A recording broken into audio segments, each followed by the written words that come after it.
Crentes Go! Eu sou o Jonathan Zimmer, um dos editores da Crentaço Produções Subversivas. Estou aqui com a Tamires, que descobriu que Levítico não é só sobre fazer tatuagem ou não fazer. Eu tô passada, chocada. Meu Deus. Jesus. Olá pessoal, eu sou a Tamires Palma e eu estou aqui com a Giovana Conte, que é uma das mulheres que eu mais admiro nesse Brasil, senhor. Perdi o rebolado.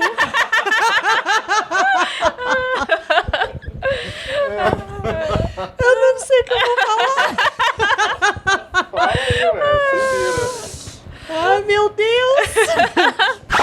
Oi, gente, eu sou a Giovana Conte, tô aqui com o Kleber, que descobriu que é um safado pecador. Vagabundo! Vagabundo!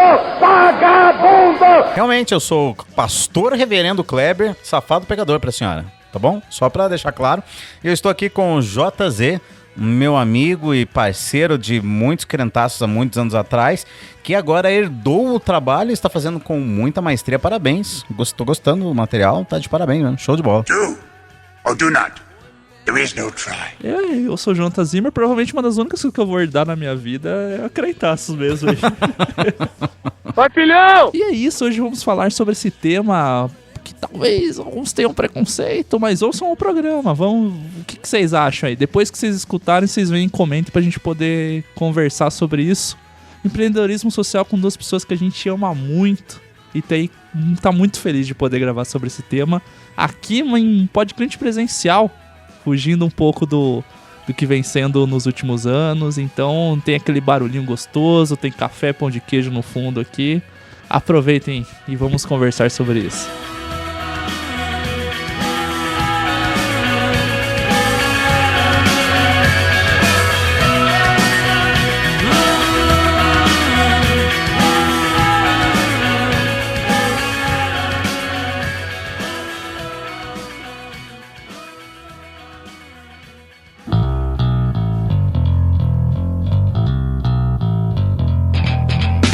Antes da gente falar sobre empreendedorismo social, a gente quer deixar uns comunicados, uns jabazinhos aqui pra vocês, que é o seguinte: eu não sei se algumas pessoas reparam, outras nem tanto, mas existem muitos episódios da Crentaços que vão além dos músicas do mundo, cristãs, gringas, do resgate que me edificam. Outros programas mais temáticos, eles têm playlists musicais, né? Aquela trilha que toca no fundo, as músicas que separam um bloco do outro, que geralmente são temáticas com o programa e formam uma playlist bem legal. E o que a gente pensou? Fazer essas playlists, né? E disponibilizar essas playlists. Então, no Spotify existem playlists de vários programas, não são de todos os podcrentes, que alguns são mais genéricas as trilhas. Então, de vários podcrentes, incluindo esse programa de hoje, que você está ouvindo sobre empreendedorismo social, que tem uma trilha sonora bem legal, que tem a ver com o tema. Dá pra conhecer muito artista novo, que talvez você não conheça. Que existem playlists próprias desses programas no Spotify. Então a gente vai deixar o link pra playlist de hoje. E se você acompanhar no Instagram da Crentaços, de tempos em tempos a gente vai postando o link para essas playlists de outros programas. Então veja aí, se vocês gostam dessa ideia, comente também, se tem gostado das playlists. Quiser sugerir artista novo, vai sempre falando com a gente que a gente tá ouvindo o que você sente pra falar, tá respondendo. Mas as playlists estão bem legais, a gente escuta no dia a dia também, gosta das músicas que tem nelas. Uhum. É verdade, a maior parte das nossas playlists hoje do Spotify são as playlists dos programas, né? Exatamente. E antes do programa também, esse programa só foi possibilitado de se gravar ao vivo porque o Cristiano, do alto da sua gentileza, nos emprestou o gravador que ele usa para Teologia de Boteco, emprestou gravador, microfone, que permitiu que a gente fosse lá gravar ao vivo com o Kleber e com a Giovana. Então, muito obrigado, Cristiano, pelo empréstimo. Ouçam lá, procurem ele nas redes sociais, Cristiano Barba, tem o Teologia de Boteco, o podcast dele, que vem desde a Crentaços e agora voa em carreira solo. Procura lá, escuta o conteúdo que ele produz e manda um abração pra ele por ter emprestado o gravador pra gente. Uhum. E é isso, bom programa pra todos. Até mês que vem, pessoal.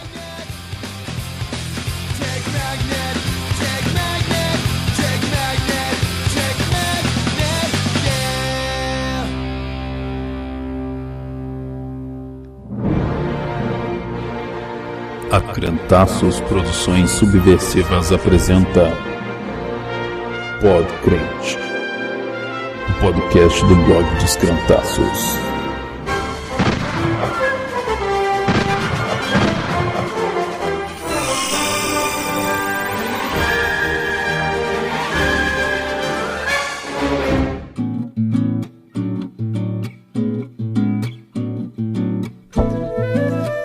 Pod Crente de número 85, falando hoje sobre empreendedorismo social e com pessoas que, né, na abertura vocês ouviram os nomes, mas que uma curiosidade antes de passar a palavra para elas é que a gente estava conversando aqui, tomando café, comendo pão de queijo, que a linha temporal da minha vida eles passam por vários momentos das formas mais até malucas diferentes, de trabalhar na mesma empresa, de editar vídeo que aparecia a filha, de eu estar entrando numa igreja, o Kleber tá saindo, depois trabalhar na MPC junto. Um dos primeiros podcasts que eu tive contato foi um falecido podcast da MPC, que eu fiz vitrine e... A cara do Kleber nem lembrava total, que tinha. A cara dele, nossa, isso existiu. Não me lembrava nem que o nome era vitrine, mas tudo bem, vamos pra frente. Não era o nome do programa, era o desenho que aparecia pras pessoas, eu fiz uma Agora edição. fez mais sentido. E no meio da conversa a gente deve entrar talvez nesses assuntos, mas é um prazer receber aqui. Talvez a gente tenha que pagar o preço de falar que a gente demorou demais pra gravar um programa com vocês, mas desde sempre a gente teve na listinha ali, na planilhinha de temas, tinha de falar com vocês. E a gente acha que é um momento perfeito assim pra se falar pela realidade do nosso país e tudo mais. E deu certo agora então de gravar. Você que tá ouvindo, aproveite. São pessoas muito especiais e que tem muito pra contribuir. Então, como vocês ouviram na abertura, a gente tá recebendo hoje a Giovana. Giovana Contissá, como que você prefere ser apresentada? Só Giovana. Só Giovana? Eita, Giovana! Giovana da Youngers. Fala aí um pouco mais como que você se definiria. Ai, que pergunta difícil. Gatinha. Então se apresenta, o que você acha que os outros têm que saber de você aí no podcast? Eu acho que eu errei muito nessa vida Opa, tamo junto. e... Pô, é muito difícil fazer o que a gente faz aqui, dá um maior trabalho. As pessoas precisam saber que apesar disso tudo vale tanto a pena. Tão bom. Eu acho que difícil isso de a gente se apresentar, né? Como eu dou muita palestra, o pessoal pede para fazer mini currículo, mas é fácil responder a eles, porque eles querem saber os meus diplomas, os prêmios, os reconhecimentos públicos, né? E aí isso é fácil de você traçar. Difícil é quando você pergunta, o que você quer que as pessoas saibam sobre você? É bem pouca coisa. Bem pouca. Só o que tá aí na mídia é mesmo, bonito. né? Só o que tá aí na mídia. Então, mas eu tô em crise se eu me apresento dessa forma, mas como eu não saí da crise ainda, eu vou continuar usando a mesma apresentação. Eu sou mãe, que quando a gente fala de empreender, eu não sei até onde a gente leva isso. Porque os homens empreendedores, quando eles se apresentam, eles não dizem, eu sou pai.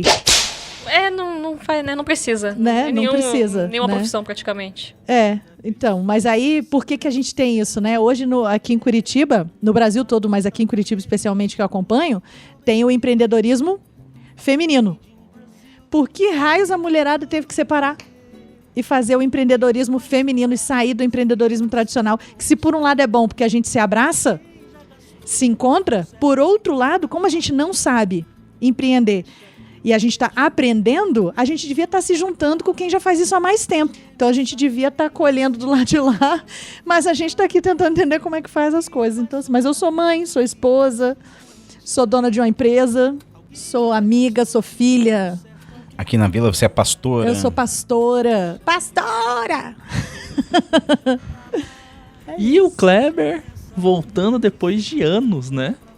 Você que é da classe antiga, que já envelheceu aqui na Crentaços, já ouviu o Kleber participava de Crente de Quinta na falecida Twitchcam, no YouTube, aquele programa que entrava, o Kleber falava um negócio e antes de ir pro comercial, música do Danny Gisler. Entrava o Danny Gisler tocando violão, era uma maluquice, participou de Pod Crente também.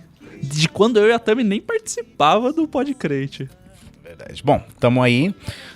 Eu tenho que falar que, né, eu sou Pastor Kleber, tá bom? Eu quero que me chamem assim. O reverendo, talvez. O reverendo Kleber. Aham, Cláudia, senta lá. Ou não. E tamo aí, cara. Sei lá, tipo... Eu sou eu. marido da Giovana, pai da Thaís e da Júlia. É isso aí, essa metamorfose ambulante. E a gente tá reunido aqui, a Tami também tá aqui, como sempre, juntos, Olá. para falar sobre esse tema empreendedorismo social, que a gente vem pensando há um tempo de falar com ele, daí a gente sempre acompanhou a Youngers pelas redes sociais, tem que dar o braço a torcer que a gente fazia muito tempo que a gente não viu o Kleber e a Giovana, desses tempos a gente passou aqui, conheceu pessoalmente o local, e daí conversou, e daí voltou aquela faísquinha de tipo, temos que gravar um programa com eles pra falar sobre isso e tudo mais. O tema, talvez, a gente sabe, e sendo sincero, que provavelmente muita pessoa que escuta a gente sente pela internet também tem preconceito com a palavra empreendedorismo, sim. Porque em muitos casos ela é colocada como uma glamorização de eu tenho que brilhar, tenho que estar acima e tudo mais, mas não é a realidade em todas as circunstâncias. E principalmente da forma como a gente pretende tratar no programa de hoje. Então, assim, você que viu o título ali e ficou com Preguiça. sei lá, vai vir um cara falando, não, é tipo... Prende, sim. Larga o seu emprego, vende tudo e compra uma máquina de estampar camisetas. Não é assim, dessa forma. Não é isso que a gente quer falar hoje. Então, assim, dá uma chance, continua escutando o programa. É importante, pra gente foi importante ouvir tudo isso. Mexeu com a gente e a gente acredita que pode fazer diferença pra você também. Se não vai fazer diferença de você pôr a mão na massa agora, vai fazer você ter uma consciência e ir construindo isso dentro da sua cabeça, do teu coração. Mesmo porque a ideia não é necessariamente empreendedorismo em si, não que a gente não trate desse assunto, mas a ideia é um termo composto, né? Empreendedorismo social. Então acho que essa é mais a pegada. E a palavra, o termo empreendedorismo, ele passa por um processo de glamorização como passou outros termos. Vocês se lembram do coach? Né? O coach ele teve todo um processo. Tipo, primeiro era chique, depois virou um negócio, sei lá o quê, depois todo mundo era coach. Então tem esses processos. Acho que o empreendedorismo está passando por esse mesmo processo. No começo era uma coisa legal, aí depois começou a... Acho que já está na fase quase da banalização, né? Tinha glamorização, agora já está meio que na fase da banalização. Mas a verdade, os fatos são que empreender não faz parte da cultura brasileira. E eu acho que isso dificulta a gente de entender tudo que significa empreendedorismo. E se eu colocar ainda a questão do empreendedorismo social, falo, putz, o que é isso? É pra ver ou é pra comer, né? Tipo, a gente mal entende empreendedorismo, vamos falar de empreendedorismo social, né? Mas é um pouquinho mais, vai além ainda.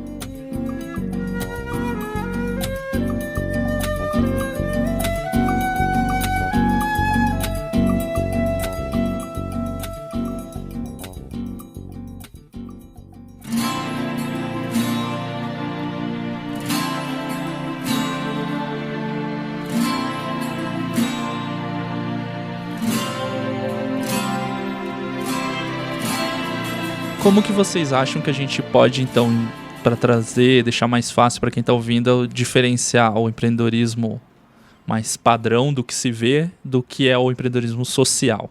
Tá. Eu vou contar uma história.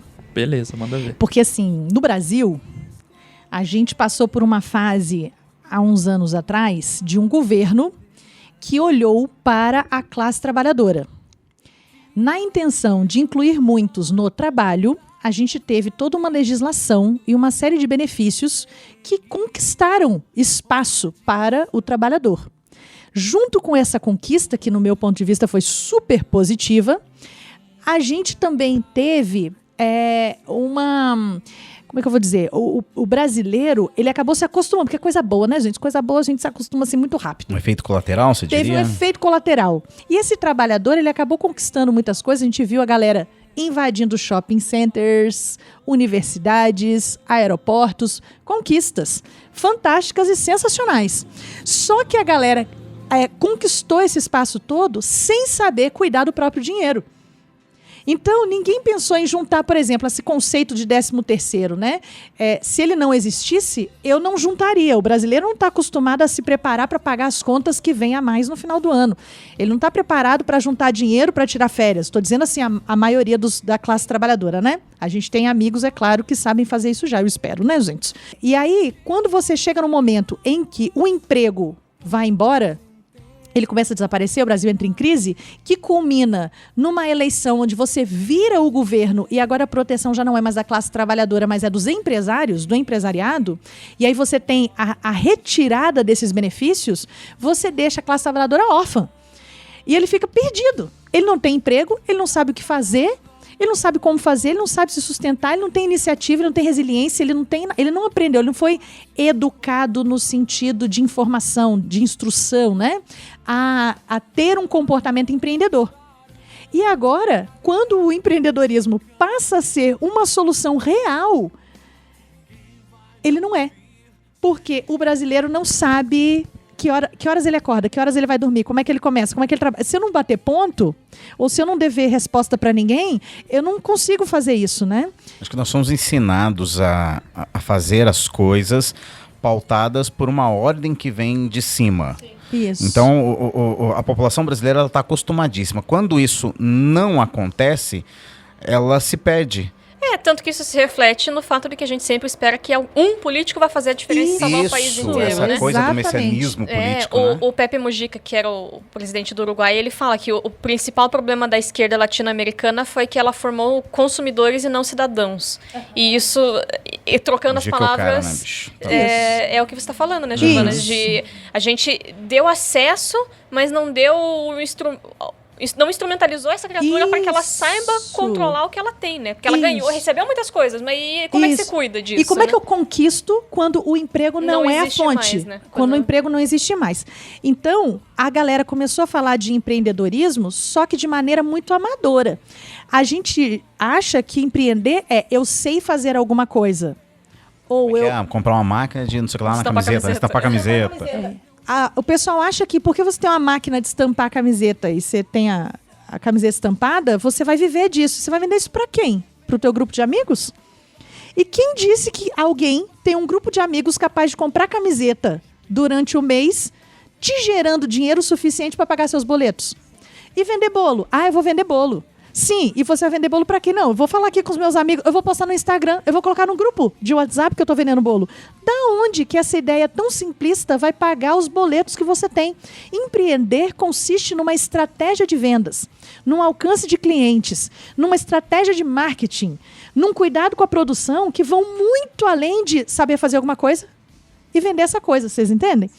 Então, quando vê a galera que fala de empreendedorismo e eles gourmetizam a coisa, falando primeiro que você vai ter resultado rápido. Da onde que você vai ter resultado rápido?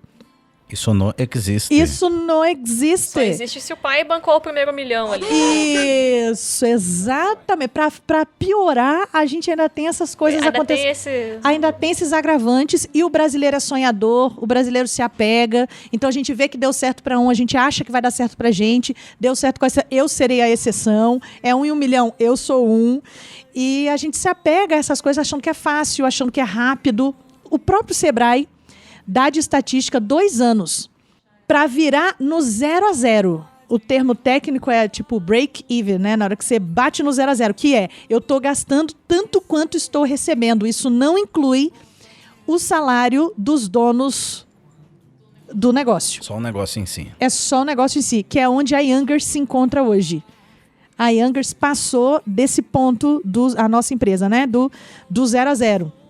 Então a gente tem funcionário, tem conta, tem aluguel, tem internet, todas as contas elas se pagam, a gente consegue fazer esse giro no mês, mas a gente não consegue tirar o prolabore dos diretores. Nosso salário a partir desse empreendimento ainda. Mas a gente já foi mais vitorioso que pelo menos 80% das empresas que têm surgido no Brasil. Mas aí beleza, você tem um panorama não, você tem uma introdução, né? No sobre o que não é, né? Sobre o que não é. O que não é. Porque o povo fica... Entendeu? Assim, a gente não gosta de ouvir sobre empreendedorismo porque eu sei que empreendedorismo é uma relação, eu sei que não é o que o pessoal tá falando, mas e daí? Eu vou consumir isso de quem? Porque o que tem um neguinho no palco hoje, subindo no palco, para falar de empreendedorismo sem nunca ter pago uma DAS, que é o imposto. Nunca pagou imposto, não tem um funcionário, não vendeu um produto, mas tá lá, falando que você tem que isso, que você tem que aquilo, que tem que... Pô, meu, você nem sabe, desce daí. Entendeu? Vem ver aqui na rotina como é que é quando chega a conta de água, de luz, 5º dia útil, você tem que pagar a galera, não tem dinheiro, tu vai fazer o quê? Mas essa é a galera que o pai colocou 1 milhão. Essa é a galera mas tá ganhando dinheiro porque o povo tá ouvindo o que esse povo doido tá fazendo. Então, isso não é. O que é? Primeiro, é uma solução democrática, porque o ato de empreender não exige que a pessoa, por exemplo, tenha nenhum nível de escolaridade. Qualquer pessoa, em qualquer nível de escolaridade, pode aprender conceitos básicos de empreendedorismo e se tornar um real empreendedor. A gente tem muita gente hoje nas praias no verão, a gente vê gente muito simples vendendo picolé, vendendo coisa, e que tá bem, que vive lá na praia, que mora lá, fica lá o ano inteiro, distribui essa grana bem pelo ano, porque tem um controle financeiro adequado, porque tem um marketing bacana, porque sabe fazer atendimento a cliente, ele tem todos os conceitos básicos de empreendedorismo, leva isso muito a sério e vive disso. Então, o empreendedorismo não vê cor. Você pode ser negro, branco, amarelo, pardo, e você pode empreender. Enquanto em algumas vagas de emprego, depende da sua imagem pessoal para você ser aceito, né? Então, o empreendedorismo, ele é uma solução. Quando a gente encara isso como trabalho, com os desafios. Ninguém vai pegar no teu pé. Você não vai bater ponto para alguém, você vai bater ponto para você mesmo. Se você não tiver disciplina, você não vai conseguir. Você vai receber mais nãos do que você recebe no seu trabalho. Aliás, muito mais. Muito mais. E se você acha que é só com você, ou se à medida que você recebe não, você desiste, você vai falhar. Então você vai fracassar várias vezes. O detalhe não é só o fracasso, né? Acho que quando a gente empreende, a gente tem que fracassar e entender por que eu fracassei. É pra pontuar a frase, né? Mas então, aí essas coisas trazem a gente para um universo empreendedor de responsabilidade, de planejamento, de passos práticos, coisas factíveis, reais. Aí sim eu estou dentro do ambiente de empreendedorismo. Isso é um empreendedorismo tradicional. Eu vou produzir alguma coisa que eu acredite, ou melhor, que eu goste, ou que eu saiba fazer, e vou tentar monetizar com isso a partir do pássaro na mão, das perdas toleráveis, e vou seguir. A gente é que entrou para o universo, pro lado branco da força aí, para a força Jedi, que ainda é a galera que, ao fazer isso, se preocupa em construir um planeta melhor. Ou para as pessoas que moram nele, ou para a natureza, né?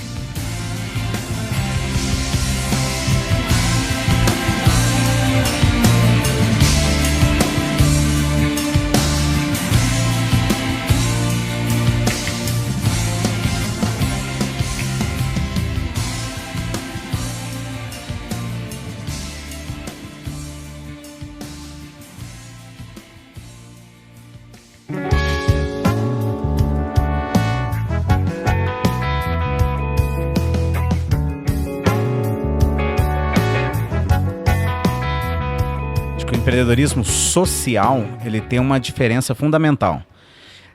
Ele tem todas as ideias, estratégias do empreendedorismo, mas ele não visa unicamente o lucro pessoal.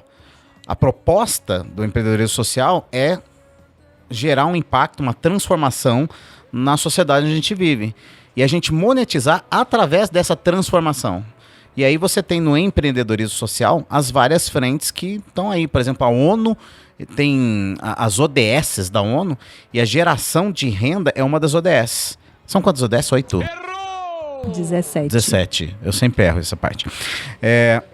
Oi? Os ODS, que é o objetivo, né? Não é ao objetivo.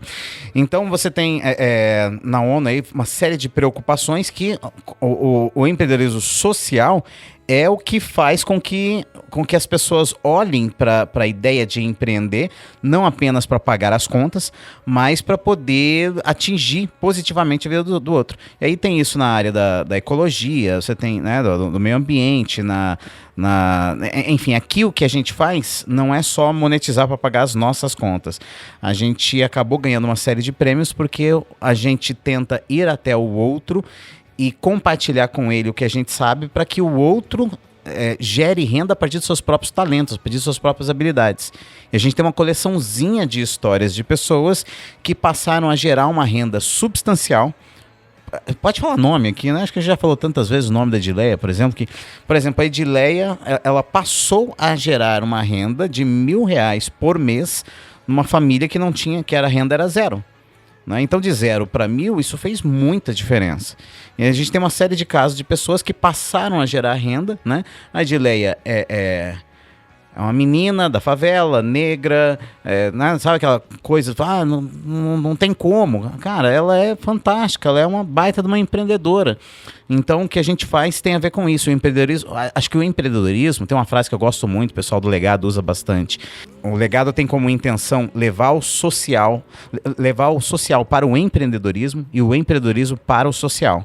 Porque tem muita gente do terceiro setor apaixonado pela causa, seja ela qual for, e nessa paixão, às vezes, não tem a eficácia para atingir os objetivos que realmente vão impactar em grande quantidade a sociedade. Então, precisa das métricas, das táticas do empreendedorismo. Mas o pessoal do empreendedorismo precisa das táticas do social. Tem que ter empatia, tem que olhar. Então, a ideia é mesclar os dois mundos e você empreender para mudar o mundo. Eu sei que fica grande, fica exagerado, mas é isso mesmo, né? Para mudar o mundo a partir daquilo que você faz. Então, essa é a ideia. A mudança sempre começa...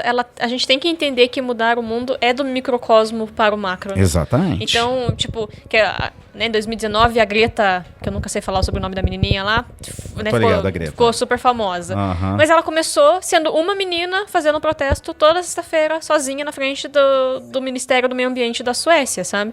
E claro, beleza, mudou o mundo. Não, ainda não, mas a gente tem uma geração inteira da faixa etária dela que está em alguns continentes mais preocupados do que em outros, e a gente sabe que isso acontece, né, por questões diversas, mas é uma questão do micro... Ela não pensou, tipo, se eu começar agora, daqui um ano eu vou estar na capa da Times. Ela não pensou isso.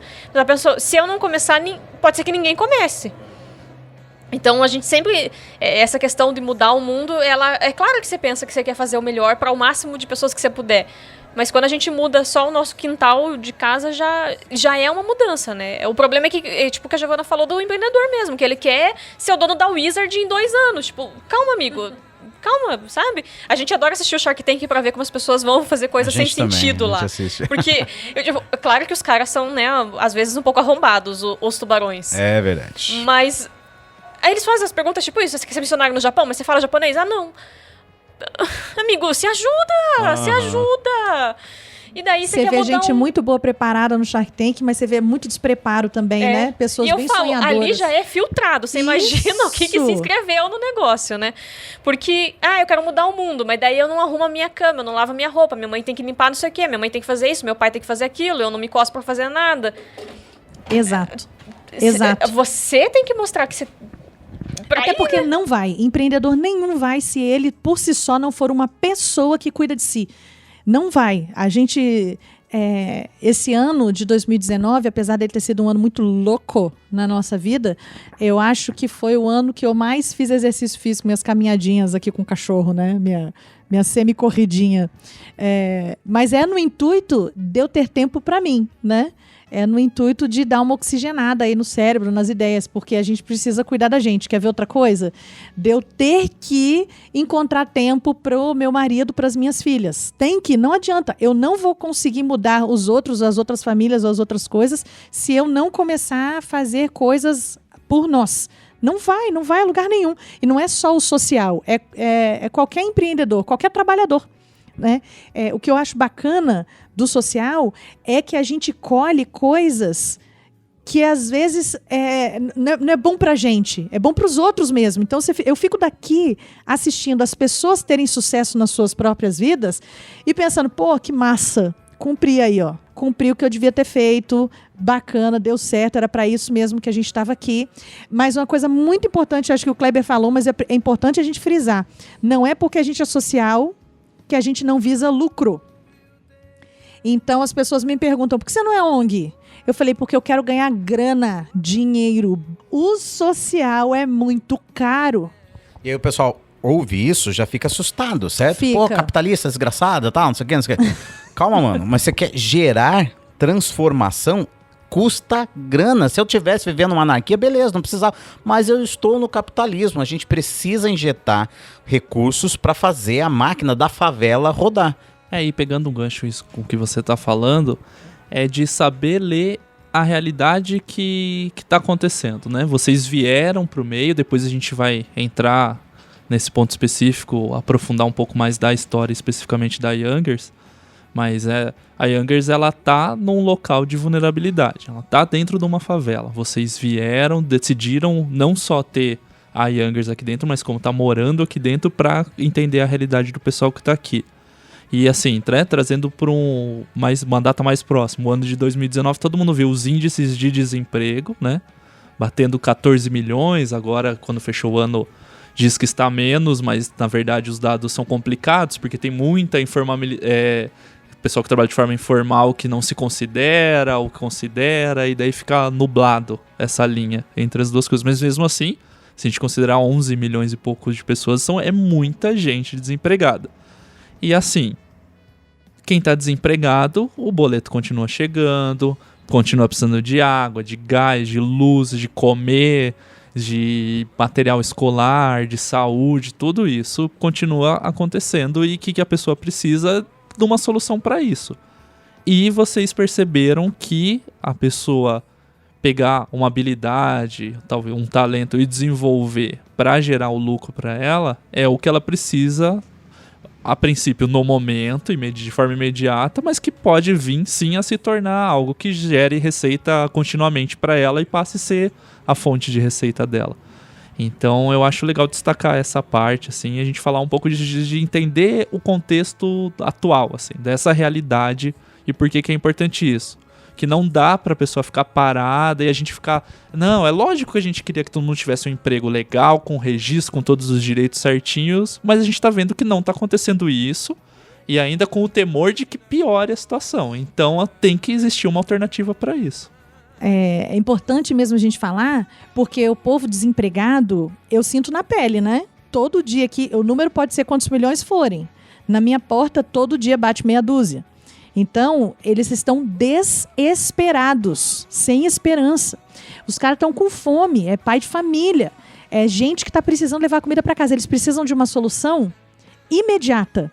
Mas eles foram treinados nas últimas décadas a arrumar emprego. Ninguém nunca bateu na minha porta querendo montar um negócio. Nunca. 100% das pessoas vieram aqui atrás de emprego.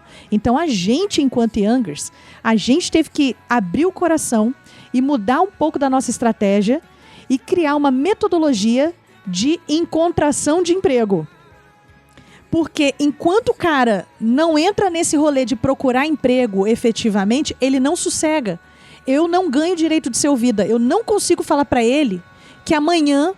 Que é verdade. O que aconteceu com a menina lá de 19 anos com 2 filhos bebê? A Júlia. Júlia, 19 anos, 2 crianças em casa. Precisava comprar fralda. Comprar fralda é uma necessidade. Tipo, eu preciso comprar fralda para as minhas crianças. R$10 no bolso. E aí, nos nossos cursos aqui, ela parou e pensou, não, lembrei que a minha avó me ensinou a fazer danete caseiro. Foi o nome do docinho que ela deu. E aí ela saiu, porque R$10 não compra fralda.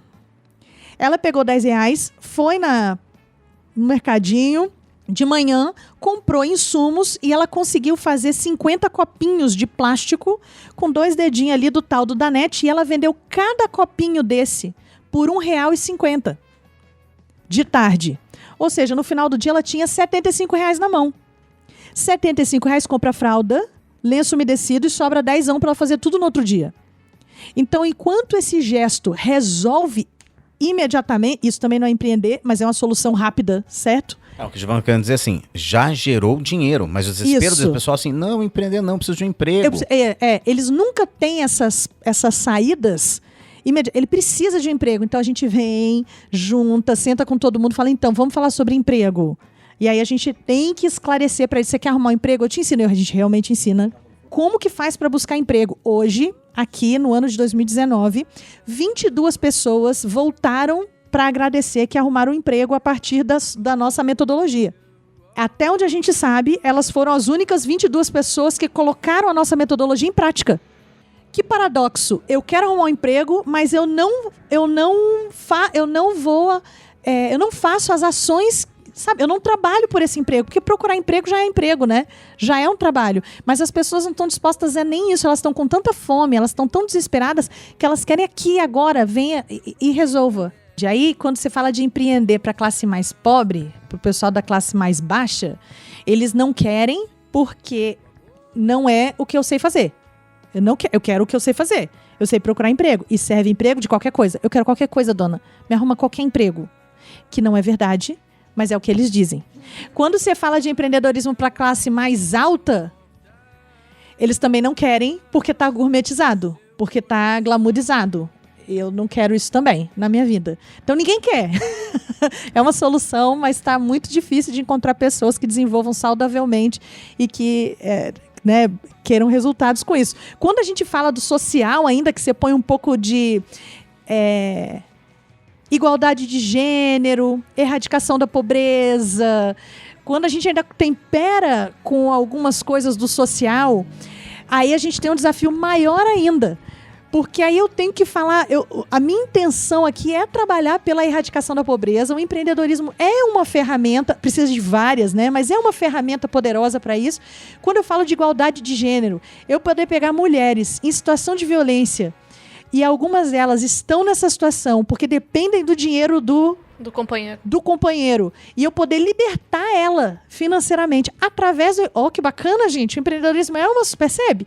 Isso já aconteceu com a gente aqui, da pessoa realmente poder se libertar porque ela começou a produzir alguma coisa em casa para vender, mas com pessoas que não têm instrução, com pessoas que não têm educação formal, então não conseguem ler qualquer material ou adquirir ou consumir cursos de qualquer fonte, nem participar de círculos de empreendedorismo, porque não foram educadas para tal, né? Elas não têm os instrumentos para dar conta, né? Não têm os instrumentos e as ferramentas. Então, nosso desafio enquanto empreendedorismo social, sendo uma fábrica de empreendedores na comunidade, meu caneco, é um baita de um desafio. E de graça ainda pra galera, né? E do que a gente já falou em outros programas, da importância de se dar, possibilitar a opção para quem não tem condições.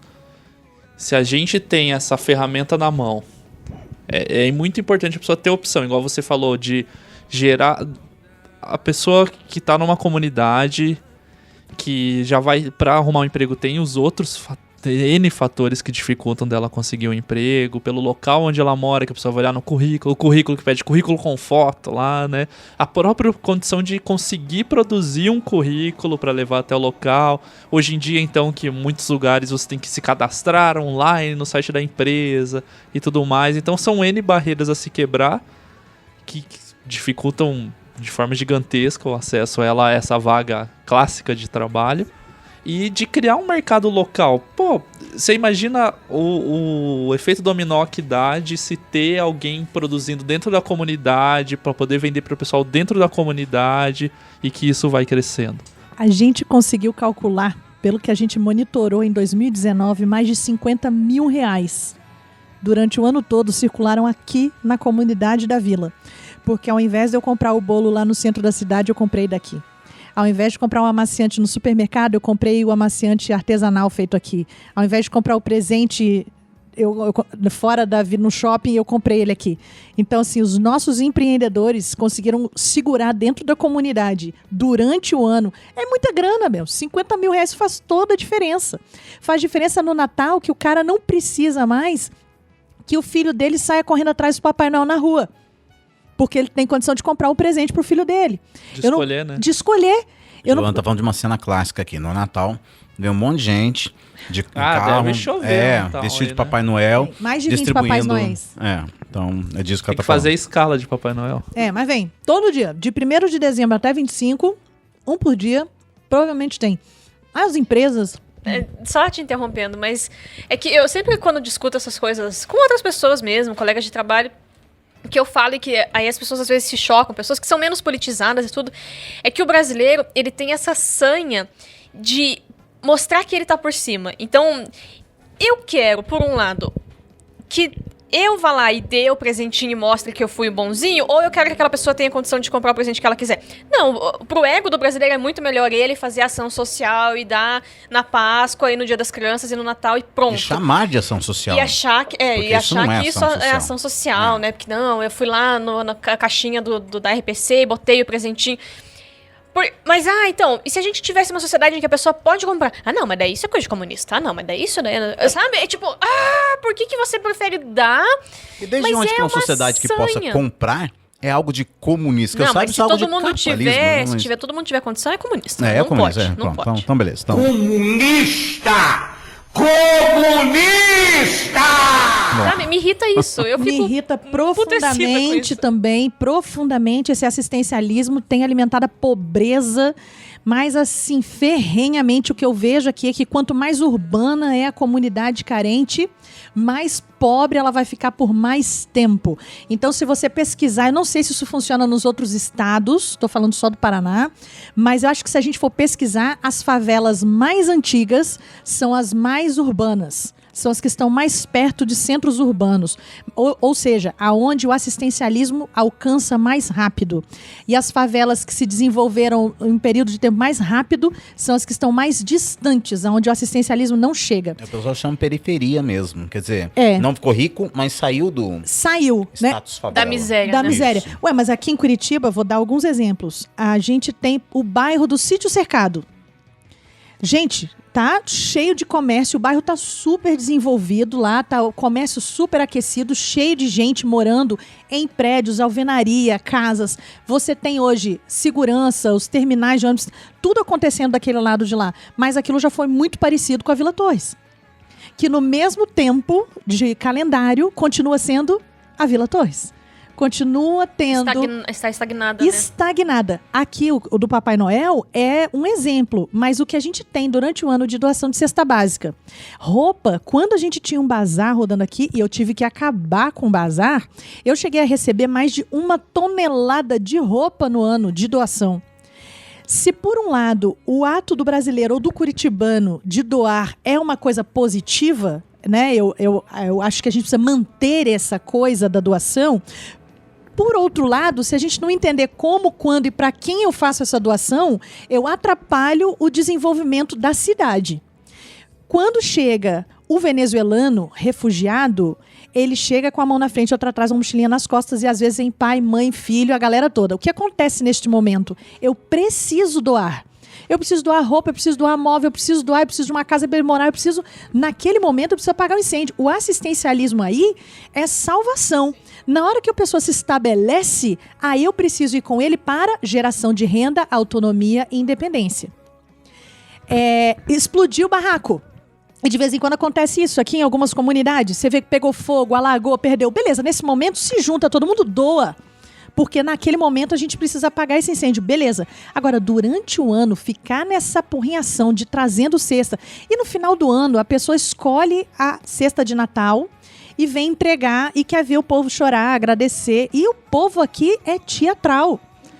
Teatral. Eles sabem que resposta que dá, eles sabem chorar, eles sabem tudo. E vão ficar sentados na mesma calçada, da mesma casa, com as mesmas paredes, com os mesmos móveis, com o mesmo tudo, esperando no ano que vem receber as mesmas doações. Hoje, quando eu digo que a Youngers conseguiu criar, participar do nascimento de mais de 50 negócios na comunidade, esse número é um número gigantesco, a julgar pelo número de pessoas que não quer nada com a vida.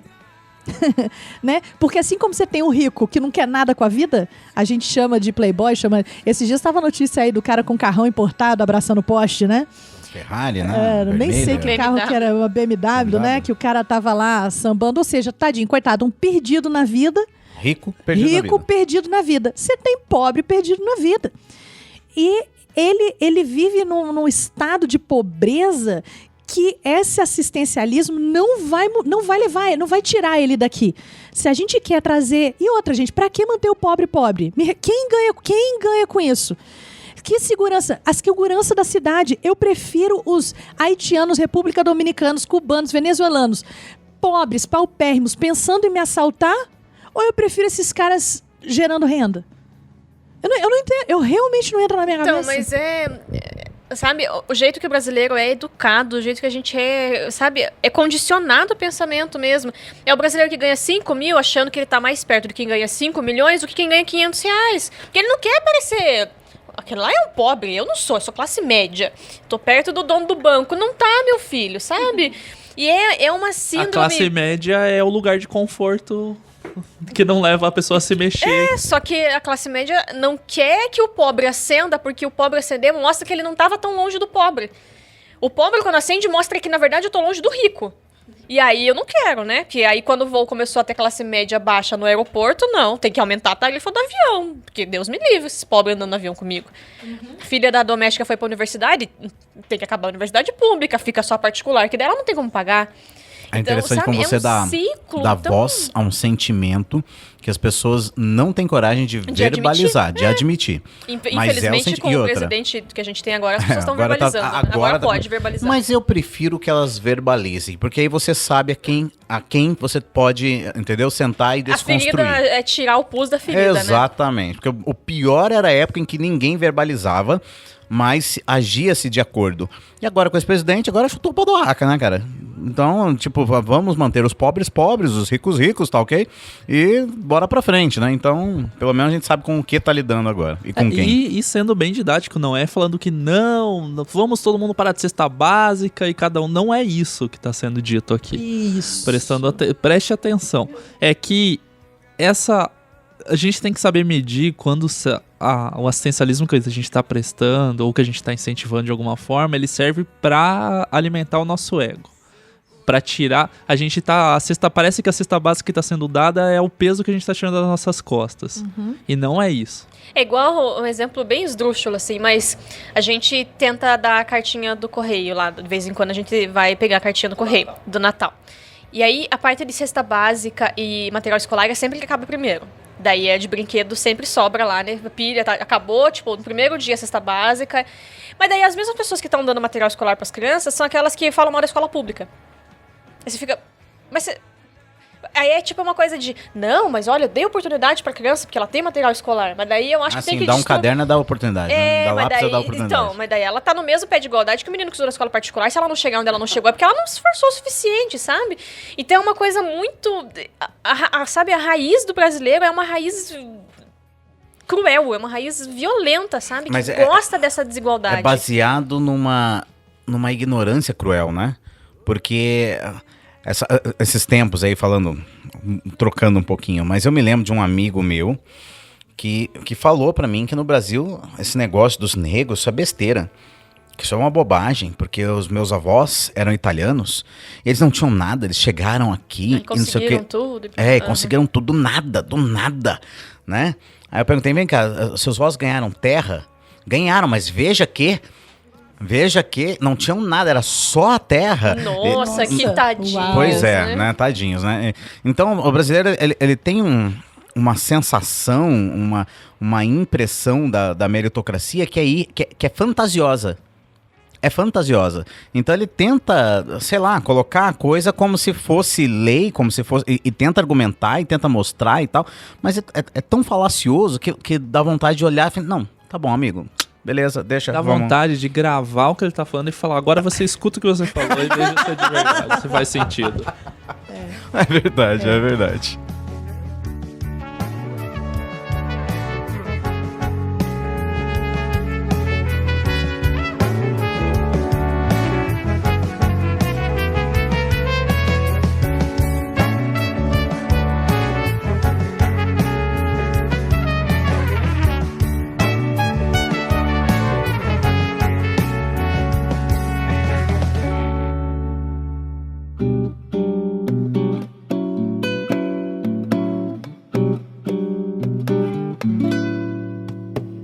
A gente não precisa ser milionário, a gente só quer um justo salário. A gente tem que levar fé no trabalho aqui. Mas passando esse momento mais indignação... assim, foi mal, desculpa. Não, vamos voltar aqui. Faz parte, né?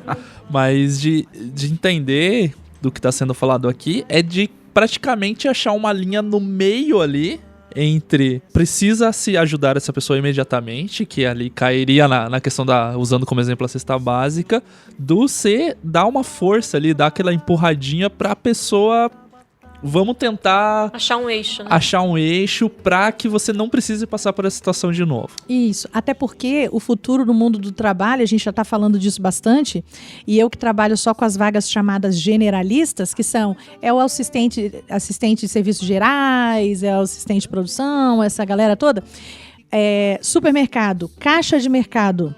A gente já tem os primeiros supermercados aqui em Curitiba sem a pessoa do caixa. E aí, Caixa self-service. o self-service, você tira 4 pessoas, os soro-humaninhos, e coloca um segurança. Pra ver se tá todo mundo passando o caixa. A gente já tem aqui McDonald's e o Madeiro com totem. Vocês viram isso no shopping? Rodando. Aí você tirou quantas pessoas? Porque pensa vários McDonald's, vários tchurucu-tchurucu desses, sem o fulaninho que ficava ali no totem. Nas lojas... No estacionamento de shopping mesmo. Estacionamento de shopping só tem totem. Uns programas atrás eu comentei que eu fui comprar um dia um lanche ali, daí eu falei, putz, vou no totem ali que tá mais rápido. Daí eu falei, pô, eu olhei o cara fazendo o hambúrguer dentro e fiquei, putz. Desculpa. Volta lá, né? Volta Mas lá. isso é uma realidade. Então, se a gente está caminhando no sentido de que essas vagas vão ser robotizadas, ó a minha linha de raciocínio. Hoje, as vagas para essa galera que já não existem vão existir cada vez menos.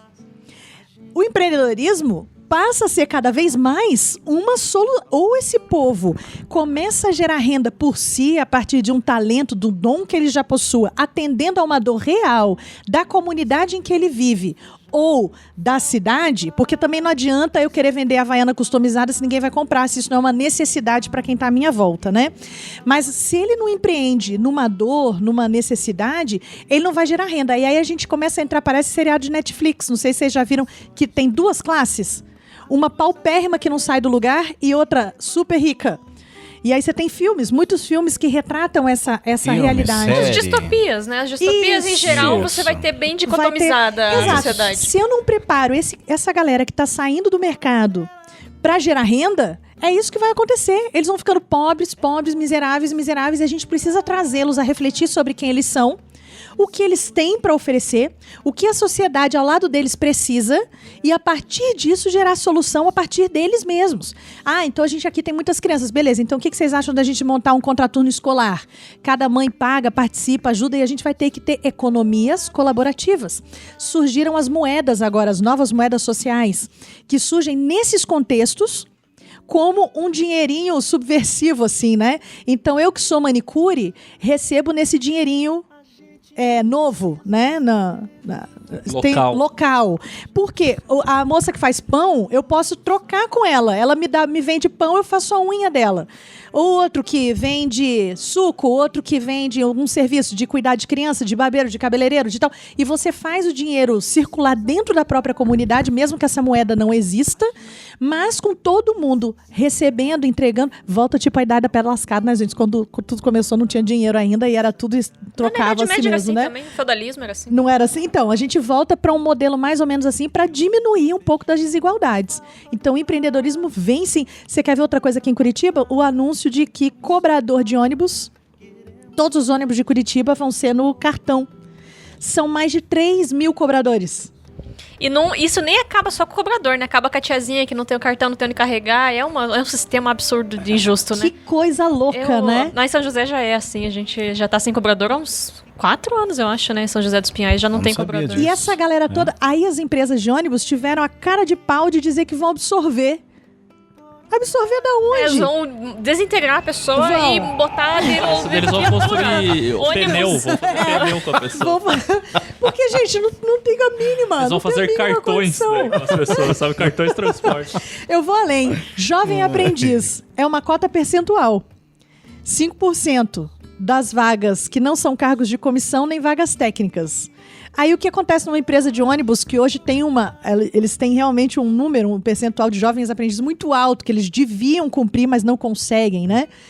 Sai essa galera toda, esse percentual vai diminuindo, ou seja, você impacta na economia de uma maneira super no drástica. Pai e no filho, né? Você derruba o pai e o filho. Derruba o pai e o filho. Então, assim, a gente precisa iniciar uma conversa sobre geração de renda e empreendedorismo na comunidade com essa galera, para eles poderem servir a eles mesmos e monetizar e ganhar dinheiro e viver com dignidade a partir do que eles já têm na mão. Isso sem deixar de olhar para as grandes empresas que já são por si, né, empreendedores de sucesso, e levar o social para o empreendedorismo, né?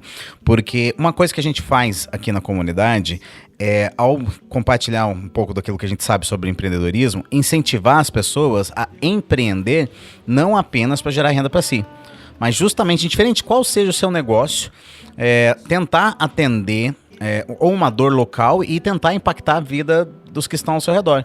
Então a gente incentiva pessoas, fala, olha, cresça menos, deixa a empresa crescer e arranje sócios.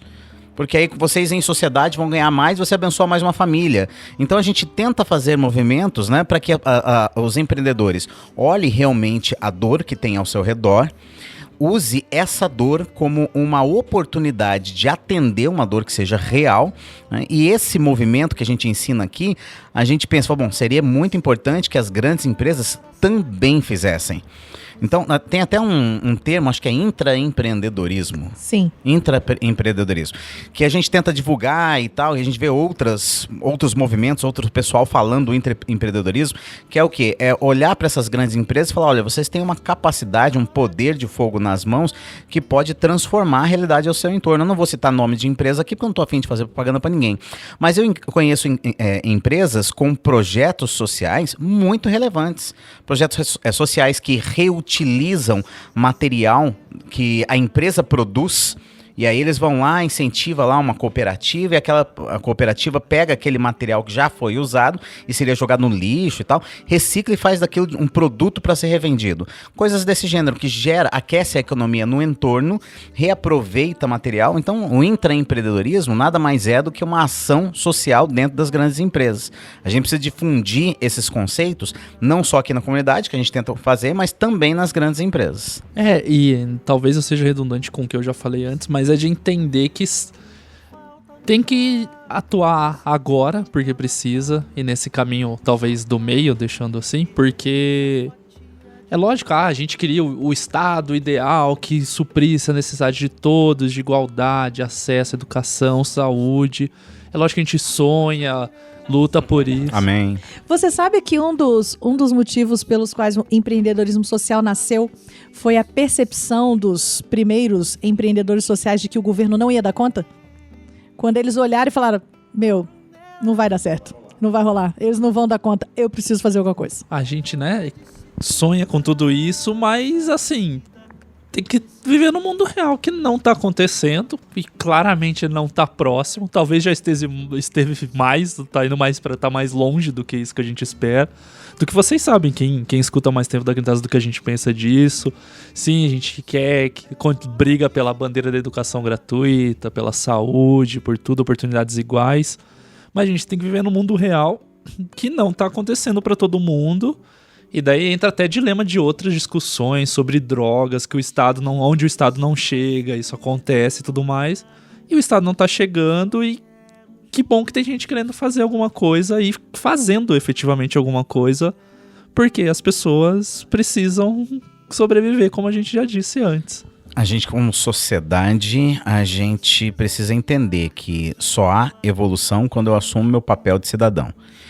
E eu, como pastor, crente, essas coisas assim, evangélico, essas coisas assim, eu não consigo deixar de olhar para a Bíblia como um livro que aponta que esse tipo de responsabilidade social é do cristão.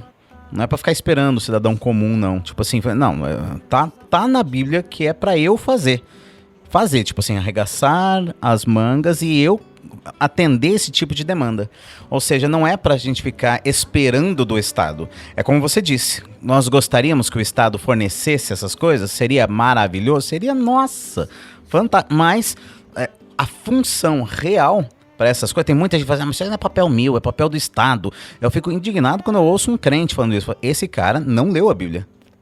Porque Jesus falava muito sobre isso, né? Essa é uma das perguntas que o pessoal mais faz pra gente, inclusive, né? É papel do Estado? Eu sempre respondo, É papel do Estado. Mas também é... Isso, não, mas a minha vontade é responder. Eu falo, depende, você é crente ou não? Se o cara fala assim, então não é do Estado. O que Jesus responde quando chega lá? Pega lá um negócio, tira lá, pega uma moeda. O que é esse rosto? César. Então dá a César, porque deixa César pra lá. Né? Não é saco do César, é nós aqui, é a gente aqui. Né? Então a igreja deveria assumir aquilo que nos foi proposto. E, cara, tá cheio de texto bíblico falando que a responsabilidade é nossa. Então, quando a pessoa pergunta pra mim, isso é papel do Estado? Eu falo, se a pessoa não for crente, né? Eu falo, não, então eu concordo com a sua resposta de mas também é nossa como cidadão. Agora você vai falar, é crente, fala, esquece o Estado, mano.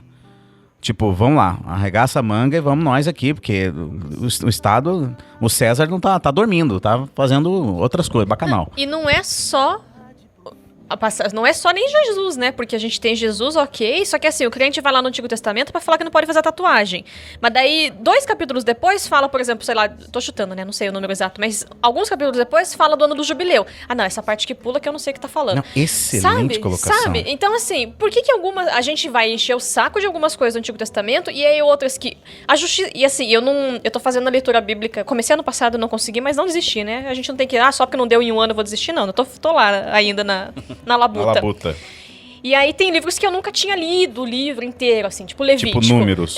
Números, assim, É o último da lista. Mas o Levítico, que você pensa, é a lei. Só que daí quando você lê com um olhar de entender por que aquilo está ali, você, tipo, por que Israel, volta e meia, Deus mandava alguém invadir as pessoas? Não era só porque elas estavam abandonando a fé.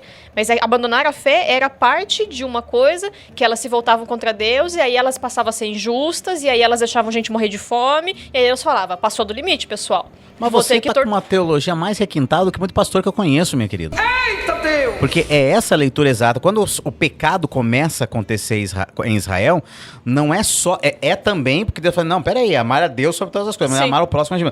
É porque realmente começa a haver uma separação entre Deus e os homens, e aí a galera vai para os bacanal lá da vida, mas também por conta da injustiça social.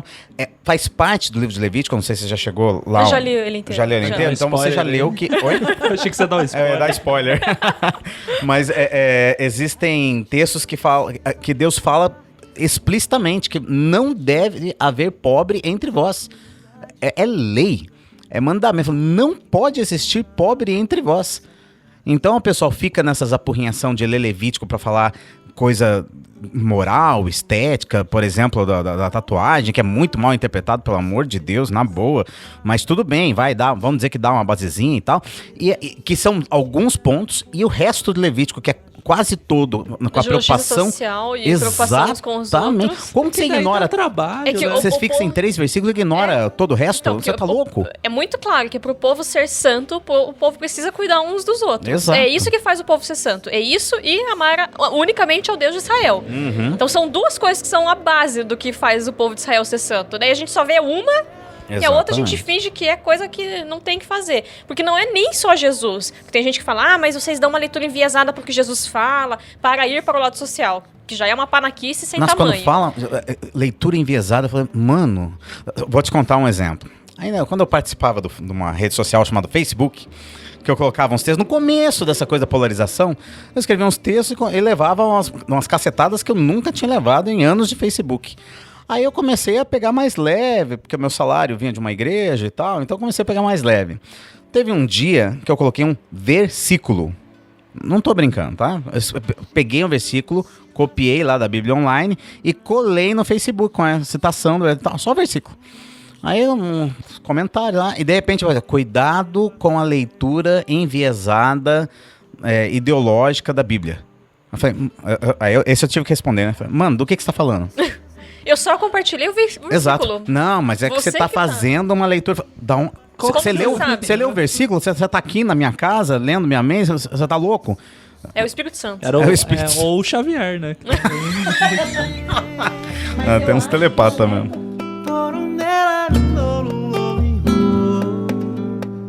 É hora de se procurar a saída. Todo esse egoísmo acaba com a vida. Quem dera que a gente ouvisse o que Cristo diz. O que Cristo diz. É hora de se procurar o que Cristo diz.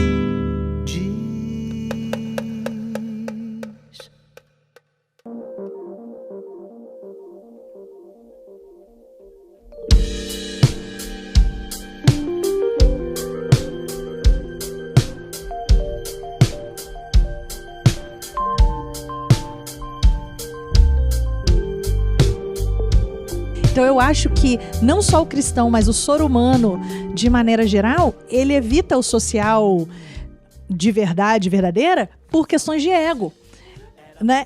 Na história bíblica, o povo de Israel, esse negócio de amar a Deus e o próximo, amar a Deus é teologar, vou estudar, vou ler a Bíblia, vou aprender Você fariseu de fariseus. E até você fariseu de fariseus. Até hoje, gente, a gente não tem no raio da igreja pessoas que estudam a Bíblia, sabem tudo de capa a capa, mas...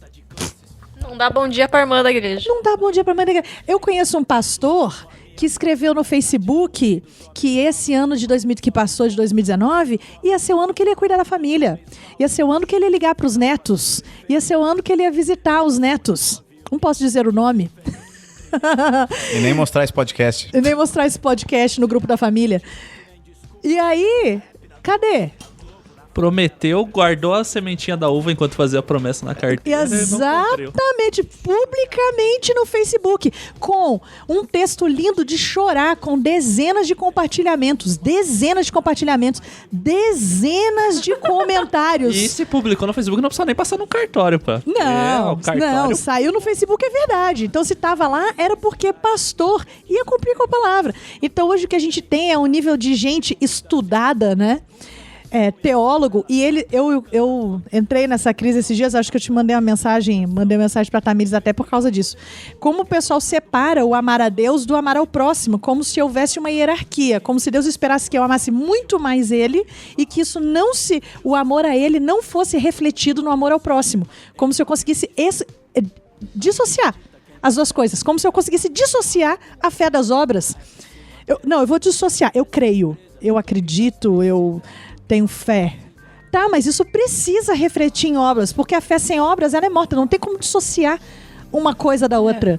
Assim, né, fazendo um paralelo, o crente é tipo o cidadão de bem que é falado, que ele é o cidadão de bem, só que na prática ele não é cidadão. Ele só quer o direito de Gostei cidadão. dessa. Ele não quer o dever. Você sempre fala isso? Eu não tô ouvindo muitos cantar. Acho que é só o Espírito Santo. É uma pena, porque quando eu vejo uma igreja hoje com profissionais de várias áreas, uma juventude estudada, um povo capacitado, esses dias a gente assistiu um culto numa grande igreja, e eu olhei para aquilo e falei, pô, cara, que massa, já pensou? Já pensou se todo mundo aqui entende o seu papel de cidadão e resolve usar os dons e talentos que o próprio Cristo concedeu para a transformação da nossa cidade, mas não ia ter cidade que aguentasse ou que não fosse tremendamente impactada. Não precisava de marcha para Jesus, pessoal. Não precisava. Todo mundo com acesso à faculdade, todo mundo com acesso, porque não precisava e ainda não precisa, só para... Mas não precisava, né? Não precisava do desfile para apresentar, porque as pessoas iam estar vendo todo dia, né? Que as igrejas existem. Porque realmente declarar que Curitiba de Jesus resolveu, tá aí, ó. Ok, beleza. Uma benção. Ou como é que é? Desassociado do Netflix, né? Vou parar de assistir o Netflix, também super resolveu. O Netflix ficou pobre defender por causa Jesus, disso. né? Defender Jesus é ótimo. Pedro também tentou, Jesus deu uma bronca nele, mas tudo bem. Não, mas eu realmente acredito que quando Deus capacita a gente, Ele espera que a gente devolva o que a gente tem é pra isso. E é muito gratificante, muita gente olha pra gente, né? Eu ouço muito isso sobre a carreira que eu tinha, sobre a família de onde eu vim, aonde eu moro hoje, a carreira que eu supostamente larguei, tudo que eu supostamente perdi. Vocês não estão entendendo de que adianta juntar tesouro aqui nessa terra. E quem disse que a gente não tá juntando tesouro? É que o nosso tesouro não é esse, não é um apartamento não sei aonde, ou não é toda a educação que eu recebo. E nem estou desprezando, ao contrário. Tudo que eu tive, da melhor educação que eu pude receber nesse país, porque de classe A, fui super bem educada. Eu fui alfabetizada em inglês e português, tenho 41 anos de idade. Então você pensa mais de 30 anos atrás, uma escola bilíngue. Hoje você tem várias, e mesmo assim são caríssimas. Mas na minha época ainda era assim para a nata da sociedade. Então é um privilégio. E eu estou devolvendo isso tudo para a sociedade. Não é que eu estou dispensando de onde eu vim, eu estou cuspindo no prato que eu comi, porque agora a gente mora numa comunidade carente. Ao contrário, eu estou pegando toda essa bagagem e entregando para quem Deus espera que eu entregue, que são os pobres, as viúvas, os encarcerados, os estrangeiros, que é para essa galera que a gente está aqui, né? Tá aí. Eu já falei isso em outros programas, mas a minha professora, que era minha orientadora, ela foi minha orientadora da graduação e do mestrado, ela falava isso pra gente na Federal. Ela falava, gente, às vezes o povo vassourava, né? Ela passava o texto de uma semana pra outra, chegava na aula, ninguém tinha lido o texto, ela ficava puta, essas coisas, né? Aí quando ela ficava puta, ela bloqueava e começava a brigar com a gente. Aí um dia ela falou, gente, vocês estão aqui de graça. A sociedade banca vocês aqui. O mínimo que vocês têm que fazer é vir, é se preparar e dar conta das matérias. O mínimo. Ela falou, mas o que na verdade se espera de vocês é que vocês devolvam para a sociedade a sociedade está te capacitando. E não é um sentido de, tem que fechar a federal porque planta maconha, porque a gente está pagando, são todo vagabundo. Não, não é nesse sentido, né? Mas é no sentido de sim, é um esforço coletivo do país para que hajam universidades públicas, para que hajam os institutos federais. E aí sim, um dos motivos... Eu já queria ser professora, né? Eu entrei na faculdade querendo ser professora de história, mas um dos motivos que me motiva a ser a melhor professora que eu posso é isso. Como que eu posso devolver o que eu ganhei na federal? Sendo uma professora fantástica, ensinando os meus alunos a serem cidadãos, a minimamente pensarem a política, não política partidária, mas a política pública de como funciona um país, porque talvez... A polis, né? A convivência em... Porque enfim, eu não vou conseguir, aí de novo, eu não vou conseguir fazer com que o governo federal mude todas as políticas, mas se eu fizer com que os meus alunos, quando forem eleitores, sejam pessoas mais conscientes, eu já mudei um pouquinho o cenário micro de Curitiba, e daí talvez eles no futuro vão ser políticos, talvez, e aí eles vão pensar em alguma coisa que eu falei. Então é uma questão de sim, a gente tem obrigação. E enquanto cristão, tinha que ser igual respirar, entender isso. Porque... como, sabe? É que nem empreender. Eu realmente não entendo os cristãos que têm negócios que não são sociais. Eu não entendo cristão que tem um negócio e não cuida dos seus funcionários. Eu não entendo um cristão que quer ganhar dinheiro pagando mal para os seus funcionários ou não dando benefícios. Eu entendo que tem uma... Eu aprendi isso na prática aqui com os nossos funcionários. Não é que eu vou pagar acima do mercado, mas é da gente ter um nível de justiça para essas pessoas, né? Você não precisa lucrar não, de 25 vezes. Mas você é porque pode diminuir mas é porque não precisa mesmo. Não tem necessidade. Eu não quero... a gente estava num estudo aqui, uma das nossas aulas é de finanças. E o meu desejo para os nossos alunos é que eles tenham exatamente a vida que eu tenho. Eu falo, gente, a gente tem casa, as nossas filhas estudam numa boa escola, a gente tem condição de... A gente tem carro, estamos nos desfazendo dele, né? Estamos vendendo, inclusive. Vai estar no post. Link do LX. Por favor, coloca lá depois no nosso WhatsApp, vai que alguém se interessa. Mas assim, a gente tem uma condição de vida, então a gente vai tirar férias, a gente faz... O que eu desejo para os meus alunos é a mesma coisa. Então, numa das aulas, a gente foi fazer a conta com a menina que queria vender os bolinhos no pote. E ela concluiu que a produção máxima dela, se ela realmente trabalhasse de segunda a sexta-feira, tipo, ela chegaria a ganhar, no final do mês, R$4.000 líquidos. R$4.000. Ela regalou o olho. Falou, nossa! Eu falei, não. Muita calma nessa hora. Quando a sua empresa chegar em R$4.000, 1.000 é pra babá que vai estar tomando conta da tua filha.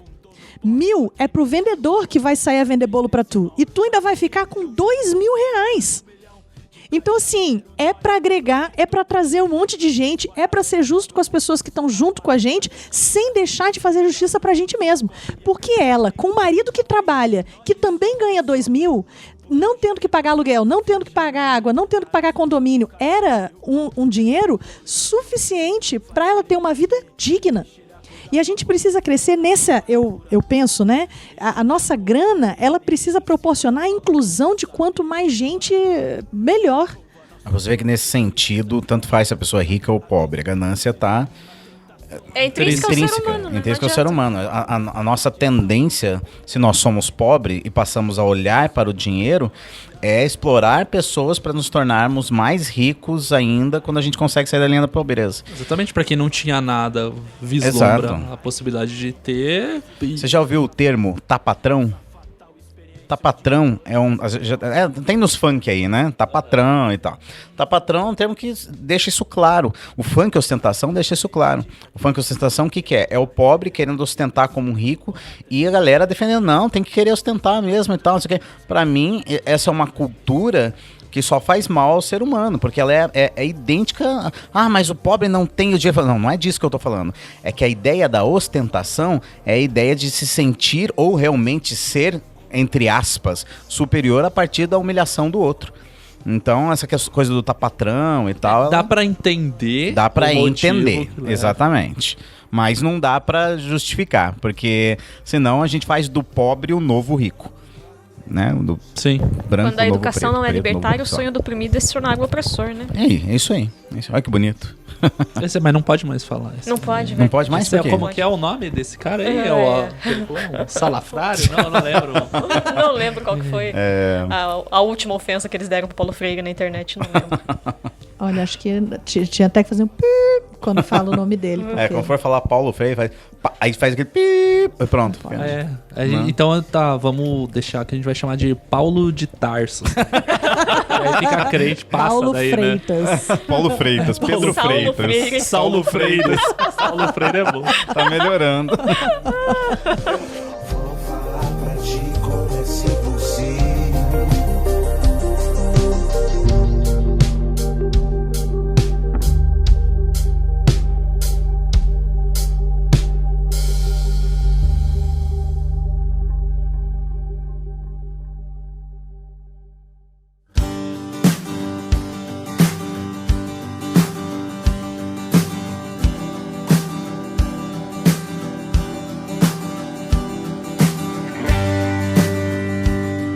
Eu acho que dá pra vocês agora trazerem a história, assim, da Youngers mesmo. A gente conseguiu passar por explicar, eu acho que ficou bem legal de passar pelo que é o empreendedorismo, ir pro social. E já no meio trouxe por que o cristão tem que ter esse papel e entender tudo isso. Mas é legal deixar um exemplo que é o de vocês mesmo. Porque até a gente, em off, tava conversando que, né, 2019 é ano difícil... A igreja evangélica queimou a cara absurdamente pra quem entende que a igreja evangélica queimou a cara, que a grande parte aí não entende tem ainda, muita gente né? que acha que não, né? Mas, assim, pra quem se preocupa, pensa parecido com o que a gente tá falando aqui, foi um ano bem de desilusão, o pessoal sentiu, se sente sozinho, né? Se sente mal, se sente vergonha de falar que é evangélico, fica decepcionado e tudo mais. Então a gente tá tentando também, além de ser instrutivo, tudo que a gente conversou, de ser libertador e de trazer esperança no sentido de que sim, continuam existindo pessoas e ações que visam transformar as pessoas, o indivíduo, trazer dignidade para ele e por reflexo para a sociedade no modo geral. Deixa eu contar só uma coisa que aconteceu sobre a igreja, o evangélico e a boa notícia. A gente foi selecionado em 2019 para ser acelerado pelo Instituto Legado, que é uma aceleradora de negócios sociais. E tinham 32 negócios sociais na primeira aula. E quando eu entrei, sentei lá no meu cantinho, primeira aula de todas, a gente não conhecia ninguém conhecia ninguém, aquela coisa assim, né? Entrou também um pastor, amigo nosso, da igreja. E eu não sabia que ele estaria lá, ele também não sabia que eu estaria lá. E ele entrou, me viu, e ele veio, sentou do meu lado, e quanto mais a aula ia sobre a gente entender sobre empreendedorismo social e essa preocupação com as pessoas e com o planeta, mais o Lúcio se incomodava na cadeira e ele me falava: Giovana, isso aqui devia ser aula de escola dominical, a igreja devia estar aqui, porque era a igreja que, os profissionais da igreja que deviam estar pensando em soluções socioecológicas e tal. Eu olhei para ele e me arrisquei. Eu falei: Lúcio, a igreja está aqui. Veja só. Foi um risco semi-calculado. Foi um risco semi-calculado, porque olhando para as pessoas e a paixão e o brilho nos olhos, eu virei pro lado e falei, sem saber os nomes das pessoas ainda: você é de que igreja? A pessoa respondia: Quadrangular. E você? Assembleia de Deus. E você? Sou Batista. E você? E assim eu fui até metade da sala, e eram todos evangélicos, até a metade da sala. Todos. Você falar que tava todo mundo ali, era crente, não era, né? Eu só fui até a metade da sala e eram todos evangélicos, todos praticantes, atuantes dentro das suas igrejas. O que eu quero dizer com isso é que dentro das igrejas, apesar da gente ter visto no ano de 2019 uma igreja publicamente errada, eu tive o privilégio de conviver com a igreja que deu certo, né? E com a galera dentro da igreja que na cidade de Curitiba tem feito muita diferença na vida de muita gente e que tem recuperado muita gente e que tem cuidado do meio ambiente com soluções de reciclagem, com soluções tecnológicas e com muita coisa bacana. Então foi uma delícia de ano ver essa igreja que se une, essa igreja que faz, essa igreja que tá na nossa cidade, que tá do nosso lado, que ela não é tão barulhenta como a outra, mas ela tá aí. Então, assim, a gente faz parte desse movimento. Eu contei que eu faço parte de um grupo com mais de 250 pessoas representadas ali, e sempre que eu posto coisas sobre a minha opinião evangélica a respeito do empreendedorismo social, eu tenho uma resposta muito calorosa de muita gente da igreja que está envolvido com essas coisas. Então, uma boa notícia aí, né? Nós existimos. A gente é mais silencioso, mas a gente tá, né? Aí nesse lugar. Quanto a Youngers, a gente aqui e tudo mais, primeiro eu queria deixar claro que eu estou admitindo para vocês que nós não somos esses crentes feras que estão fazendo a diferença na vida das pessoas.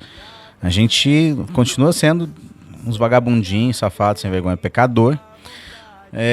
A diferença, se é que há alguma, é que a gente reconheceu que o melhor que a gente pode fazer, mesmo assim, para Deus, não passa de trapo de imundície, né? A gente tenta, na nossa miserabilidade, a gente tenta não atrapalhar Deus. Acho que tem mais a ver com isso, né, do que qualquer outra coisa. Porque, assim, Deus está fazendo uma coisa bonita no meio da sociedade, e usando a Igreja de Jesus, que está na Assembleia, na Quadrangular, na Batista, na Presbiteriana e tal, né? Tá usando a Igreja de Jesus para fazer essa restauração, esse alcance e tudo mais. E a gente está tentando fazer parte daquilo que Deus está fazendo. Então a gente está tentando enxergar que tem uma nova onda e estamos tentando pegar essa onda aí, surfar essa onda, né, num ato de obediência. Faz sentido? Faz. Vou resumir a Youngers. Beleza. Eu trabalhava numa empresa, eu me formei em sistemas de informação pela PUC, e aí eu fui contratada numa empresa internacional. Antes disso eu tinha trabalhado em empresas públicas, privadas, grandes, pequenas, aqui em Curitiba, em São Paulo e Vitória. E essa empresa internacional me contratou e eu fui a Houston, no Texas, a Nova York, algumas vezes, viajar, e participei de projetos internacionais na área de tecnologia e fiz uma carreira muito bacana. E por conta dessa carreira, a gente conseguiu comprar o carro que a gente tem hoje à vista, na concessionária. À vista, carro zero, na concessionária. Pensa, gente, pensa. Quanto custa esse daqui? Ah, gostei tanto. 40 mil, lembra disso? Ah, com certeza. 40 mil. Ah, então tá aí, Bruno, meu presente. Nunca mais, tanto que é o mesmo carro até hoje, entendeu? Nunca mais. É isso que a gente tá vendendo, né? É isso que a gente tá vendendo.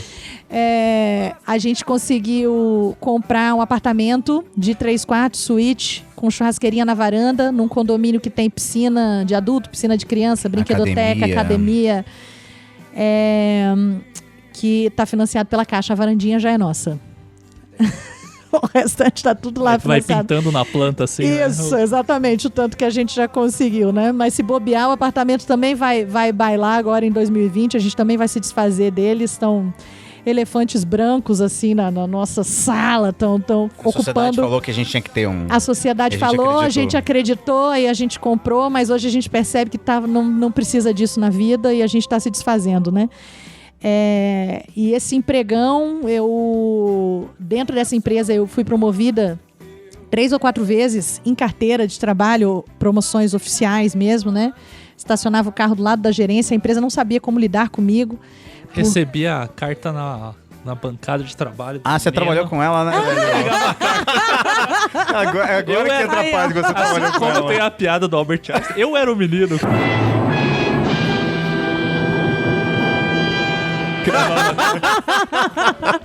Era isso. Foi uma carreira muito boa, inclusive eu tinha vaga na garagem. Então eu lembro que eles estavam sondando a gente para expatriar. Eles na época estavam abrindo um centro na Argentina. E enquanto a minha carreira crescia lá dentro, eu era responsável por receber os novos funcionários voluntariamente dentro da empresa. Eu recebia todo mundo que chegava, eu dava treinamento de novos funcionários, fazia parte de ergonomia, explicava sobre a cultura da empresa. E eu amava os jovens que estavam entrando na empresa, né? O meu negócio era cuidar da moçada, sempre foi. Do lado de fora, não tinha como. Eu via a sociedade e os jovens tentando entrar nesse mercado. Eu falava, alguém precisa ajudar essa galera. E o coração da gente queimava por isso tudo.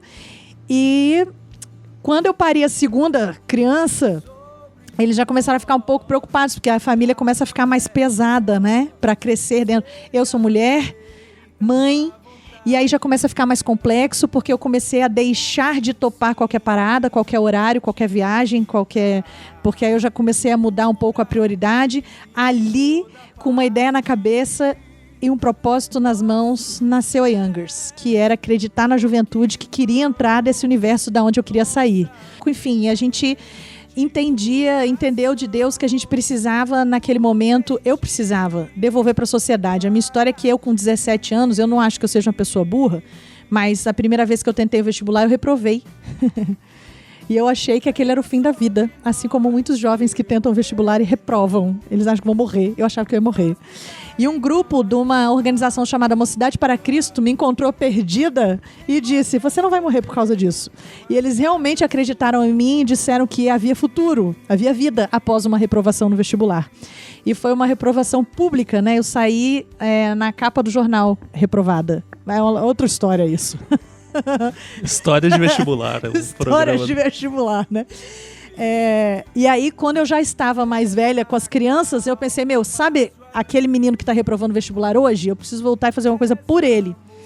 E a Youngers surgiu nesse intuito, então eu ainda trabalhava nessa empresa e por fora, nos fins de semana, de noite, a gente saía para dar palestras para essa juventude que queria entrar no mercado de trabalho, até que chegou um ponto que eu não conseguia mais conciliar as duas coisas e conversando muito, a gente começou a fazer um pé de meia e foram 2 anos de eu tentando tocar a Youngers e o meu emprego, fazendo um pé de meia, até que no dia que a gente conversou e falou, deu, eu pedi pro meu chefe me mandar embora.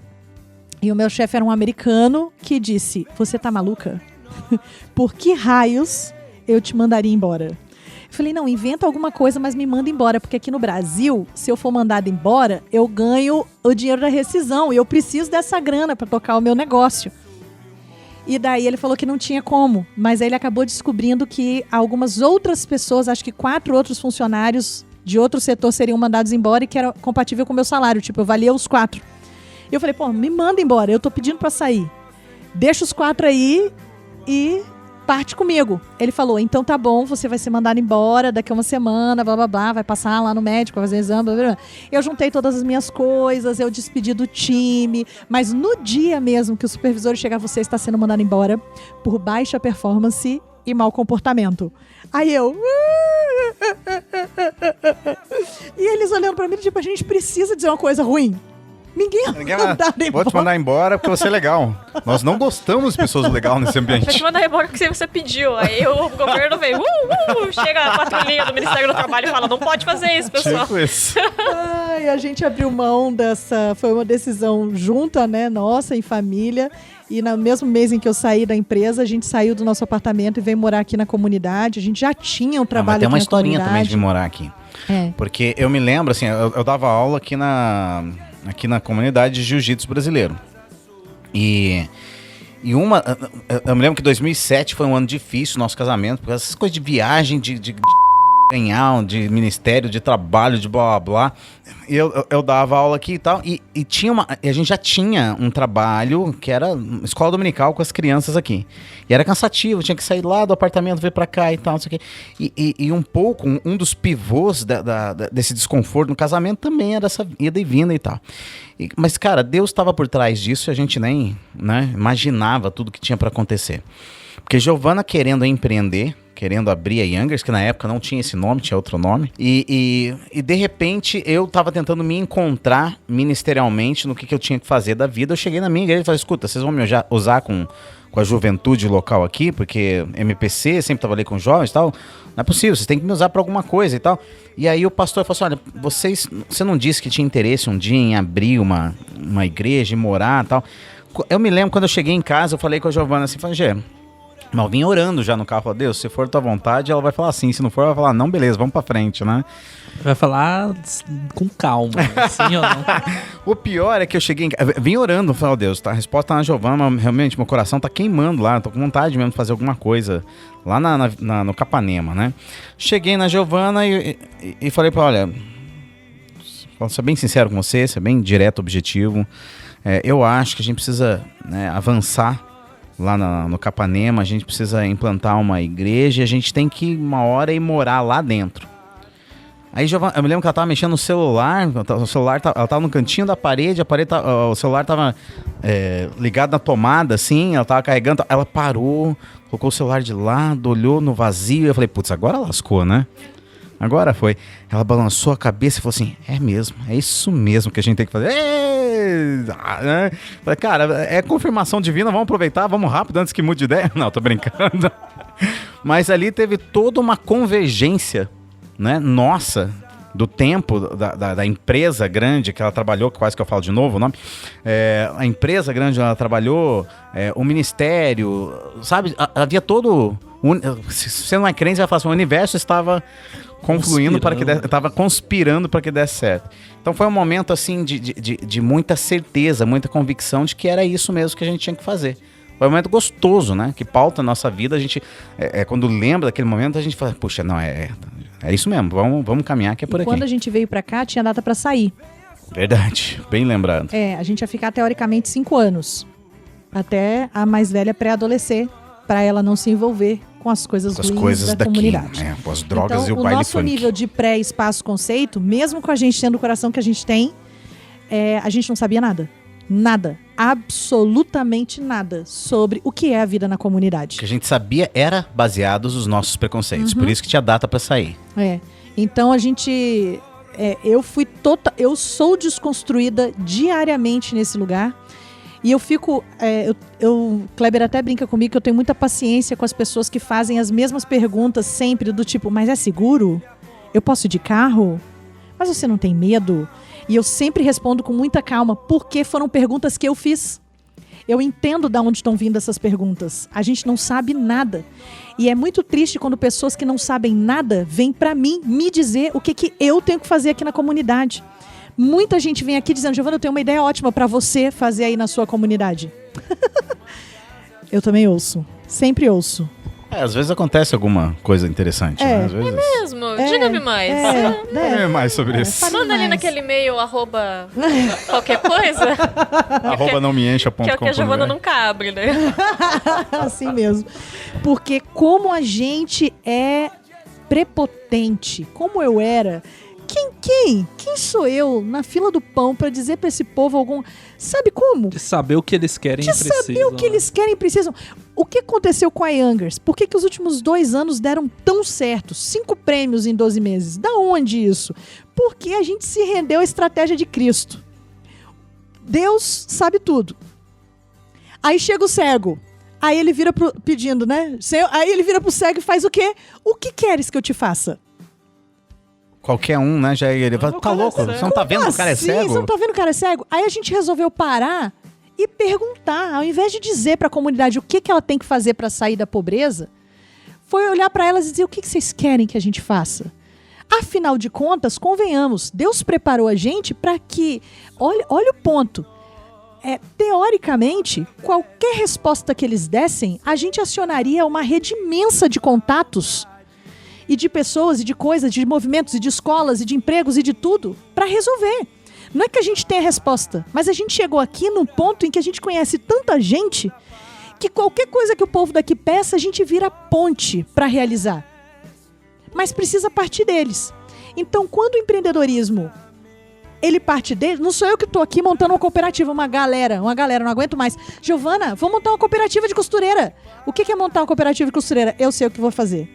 Nós vamos montar uma cooperativa de costura. Então eu vou aí, e aí vocês vão fazer costura, e eu vou dar as máquinas, e você vai costurar, e eu vou trazer insumo de graça.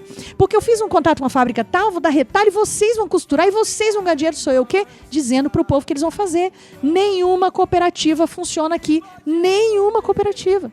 Não, a de costureira funciona. Tem 2. Tem 2 costureiras na cooperativa. Não dá pra dizer que não funciona, né? Mas enfim, quando a gente começou a dizer pra eles o que vocês querem, veio o geladinho gourmet, veio o shawarma, veio o bordado, veio o bolo no pote, veio um monte de coisa, veio marmitinha, veio coxinha, veio... Pô, daí o cara diz o que ele quer. E a gente, imagina... Aí a gente traz nossa equipe e fala, beleza, então vamos fazer essa coxinha, essa é a melhor coxinha. Nunca vamos esquecer da Dona Maria, que chegou aqui no pitch de negócios. Porque aqui é assim, né, gente? Na formatura eles fazem pitch de negócios e a gente também tem investidores anjos igual o Shark Tank. Os caras sentam na frente pra avaliar a ideia e Dona Maria fez o pitch dela. Tem um cara, um ruivo com um bigodinho virado também, assim, apresentando. Eu vou deixar o meu, eu só não sou ruivo, mas vou deixar o meu também, vou fazer o viradinho. E aí, Dona Maria faz o pitch dela contando a história dela, das coxinhas, blá, blá, blá, e termina dizendo, e eu trouxe 50 coxinhas aqui, não quero voltar com nenhuma. O que aconteceu? Vendeu as 50 coxinhas. Que maravilhosa. 68 anos. Ela disse assim, eu sei que você só trabalha com molecada, mas eu posso também? Oh, meu Deus. Demorou. Então, assim, eu acho que a experiência que a gente tem... Ainda tenho que ouvir gente achando que eu perdi. Eu perdi de mim, perdi preconceito, eu perdi pensamentos. A gente não sabe nada, gente. A gente não sabe sobre a energia elétrica desse lugar, a gente não sabe sobre a convivência, a gente não sabe sobre a segurança, a gente não sabe sobre as famílias, a gente não sabe sobre as crianças, a gente não sabe sobre a comida, a gente não sabe sobre as roupas, a gente não sabe sobre as doações, a gente não sabe nada. Então, assim, realmente eu perdi muitos conceitos que eu tinha antes, eu me desconstruí completamente sobre o que é uma comunidade carente, sobre quem é gente boa, quem é gente ruim, que a gente também não sabe, mas dizer que eu perdi emprego, bom, não é, isso eu não posso dizer, porque hoje todo mundo diz que tudo tem seu preço, né? Olha, mas o meu preço é muito alto para eu voltar. Mas assim, para não dizer não, ponha muitos zeros aí para você me convencer a estar num lugar desse de novo. Ah, porque agora você vai vender seu apartamento? Vou vender meu apartamento. Mas, meu Deus! Você vai perder... O nosso carro tá aqui, lindão. Meu Deus! Mas vocês vão ficar sem carro? Vocês têm 2 crianças pequenas. Uma de 11 e uma de 8. Tá atrapalhando tudo. Sabe o que é enfiar esse carro nessa garagem? Que é o nosso coworking. Desmonta coworking, põe carro dentro. De manhã cedinho, tira carro, monta coworking. Pelo amor de Deus, não cabe um carro na limpar as manchas do pneu, vida. Se choveu, entra, faz aquela trilha de barro. Não tem condição nenhuma. Tá muito atrapalhando. O que a gente faz? A gente desapega. Desapega de coisas, desapega de conceitos, desapega em favor de quê? Em favor, eu não vou nem dizer, pode até ser egoísmo da minha parte, mas, gente, eu acho que eu sou outra pessoa a partir disso. Enfim. Não entendi o egoísmo da minha parte. Porque parece que ela mudou, né? Em vez de pensar. Em vez de eu dizer... É porque às vezes, a gente, quando eu cheguei, a gente chega na melhor das intenções dizendo, eu vou mudar este lugar. Eu vou ajudar as pessoas. Ajudar o escambau. Pô, quem mudou fui eu. Eles que me ajudaram. Você tá entendendo? Eu não quero que isso soe egoísta porque a transformação foi em mim. Mas é inevitável. Quando a gente passa a servir o próximo, quem sofre transformações profundas é o meu eu. E esse negócio de ajudar, a gente excluiu esse termo Entendeu? Muitas pessoas vêm assim, vocês estão lá ajudando. Eu falo, não, a gente está construindo junto, a gente está contribuindo. A gente literalmente excluiu. Eu não falo, Giovana não fala, a gente tem funcionário aqui, a gente treina nosso funcionário. Fala, não usa, explica, né? Não usa ajudar, porque quem ajuda está de cima, né? Você está embaixo. Fala que o marido ajuda a esposa na Isso, o marido ajuda. Ai, cara, pavor dos negócios. Então a gente excluiu esse termo daqui, sabe? A gente foi construído junto com eles, a gente trabalha com. E é muito mais gostoso. E muito abençoador também. A gente realmente foi transformado, assim, de uma maneira assustadora, e mais do que... estamos em processo, é por isso que a gente mesmo. não vai sair daqui. Não existe essa coisa de que, porque a minha filha adolescente está aqui, ela vai se envolver com drogas, ela vai se envolver com prostituição, não tem nada disso, gente. Tem muita gente boa, muito adolescente bacana, muito espaço, muita família legal, muita coisa bonita acontecendo dentro da comunidade. A imprensa gosta mais das coisas ruins, né? Então, se dá mais view, né? Se rolou uma bala perdida, vai estar na capa do jornal mesmo, mas tem muito mais coisa acontecendo aqui dentro da comunidade e a gente que vê quem é que vem aqui para pegar a droga, né? Então não é porque você tá fora daqui que você tá livre disso, não é porque teu filho tá na escola particular mais cara da cidade que ele não vai experimentar uma das várias drogas que partem daqui em direção e rumo a essas escolas. Os bairros ricos, né? Exatamente. Os bairros ricos consomem as drogas aqui. Exato. Entra carrão, entra playboy, tem de tudo. Sobre nós, teu reino, faz brilhar em nós a tua luz. Quem pode esconder uma casa sobre um monte?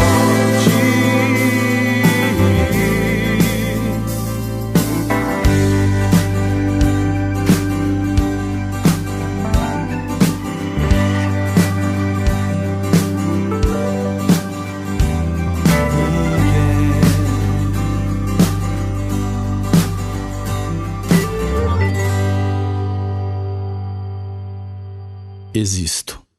Persisto. Não desisto. Seja naquilo ou nisso, insisto.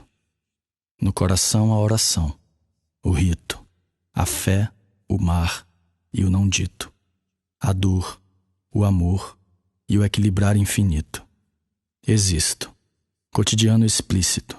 Resisto.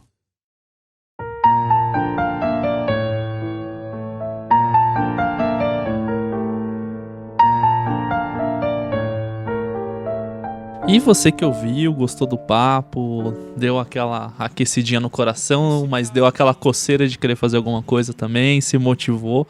A gente vai deixar no post como sempre, mas as redes sociais da Youngers, vai pôr perfil, daí o que vocês preferem? Instagram, né? Instagram acho que tá mais, colocar Instagram. Mas é mesmo, se você colocar Y na web, você vai achar a gente também no Facebook. Você acha a gente no Facebook, o Y site, na web, tudo. O tudo. site é Y na web com A BR, gente coloca e assim, você ficou com alguma coisa, eu tenho alguma ideia de alguma coisa, não, né, pra vir aqui e falar, olha, faça uma cooperativa, mas fazer assim, um merchan? Você quer fazer? Eu Manda quero, ver. porque é justamente sobre isso. Se você tem uma ideia bacana e você quer implementar, se você ouviu isso e quer empreender, quer começar um negócio, pois a Youngers tem um curso online! Lembrando que então, todos eu os ia chegar produtos... nisso. Tá. Pode vir falar com Boa. vocês aí? Pode. O que acontece? Eu indicaria hoje o curso online. Ele nem é para ganhar dinheiro, mas ele tem um custo. A gente não está entregando ele de graça e não está entregando de graça de propósito. A maioria das pessoas não valoriza, mas ele custa R$ 49,90. Eu vi, por favor, né? Então, assim, mas ele tem tudo. Ele é um excelente ponto inicial. Pro cristão que cancelou a Netflix, já Exato. paga o curso. Paga o curso. Esse cara passo está zero, terrível hoje. Já paga fácil. Paga fácil. Não, e vale muito. Ele tem um conteúdo riquíssimo. É um conteúdo que vale muito mais do que isso. O pessoal que já comprou, que já está fazendo, esse é o feedback que a gente tem recebido. Tanto que a gente está com ex-alunos que estão sozinhos fazendo propaganda do curso na internet, de tanto que isso mudou a própria vida deles, né? Esse é o melhor caminho, assim, para começo de conversa. Mas não, pelo amor de Deus, eu quero conversar com a Giovana, com o Kleber, pessoalmente. Existe essa possibilidade. A nossa agenda é louca, bem louca. Mas a gente está fazendo esforço durante o ano de 2020 de acomodar mais pessoas na agenda. A gente está mudando a nossa estratégia, que ela foi muito cansativa em 2019. E a gente quer acomodar mais gente para vir conversar com a gente em 2020? Pode. Mas, às vezes, o cara fica triste. Fala, nossa, mas isso é só daqui a 2 meses. Eu falei, respira, meu amigo. Respira, porque é uma galera mesmo. O que eu acho ótimo. O Brasil só vai para frente quando essas pessoas com ideias implementarem essas ideias. Então, eu quero ouvir, a gente quer atender, mas a gente vai fazer... nós somos só 2. Né? Por enquanto, se Deus quiser, mas por enquanto... Entendeu? Então, assim, para atender dezenas de pessoas. E trabalhar. Então, a gente vai equilibrando. Aí talvez alguém pode pensar, nossa, mas é tanta gente assim. Mas, gente, não é. É porque, assim, a gente vai em igrejas, a gente dá entrevista, a gente já saiu do CBN, Jornal Nacional, a gente ganhou muita exposição.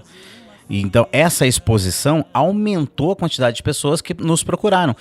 A gente não tá nessa famosidade, a gente continua sendo... Você é o famoso quem? A gente continua, né, nesse status, né? Mas agora as pessoas estão mais assim... Pô, mas por que esse cara apareceu na televisão? Por que aquela menina tá dando entrevista? E aí as pessoas querem compartilhar as ideias e tal. Então a gente tá se organizando para atender um maior número de pessoas, mas dentro das nossas possibilidades. Eu acho que antes da gente divulgar de novo redes sociais, essas coisas, eu acho que vocês podiam falar como que os ouvintes podem ajudar tanto a Youngers, como o cara não tá aqui em Curitiba, não tá no Paraná, ele não, como que ele pode buscar se engajar para ajudar outros grupos de empreendedorismo social, sabe? Tipo, o que eu posso fazer? Eu não quero trabalhar com isso, mas como que eu me engajo para que isso continue circulando e fazendo funcionar, sabe? Nesse ano, no site da Youngers, a gente vai compartilhar várias possibilidades de empreendedorismo social no Brasil. Outra forma é comprando mesmo os nossos cursos online. Tem 3. Você financia... Aliás, consumindo os nossos produtos, porque não temos só os cursos. A Giovana dá palestra, eu dou palestra, tem treinamentos. Qualquer produto que você consuma, a gente vai pagar os custos da operação e 100% do lucro é revertido para a própria causa.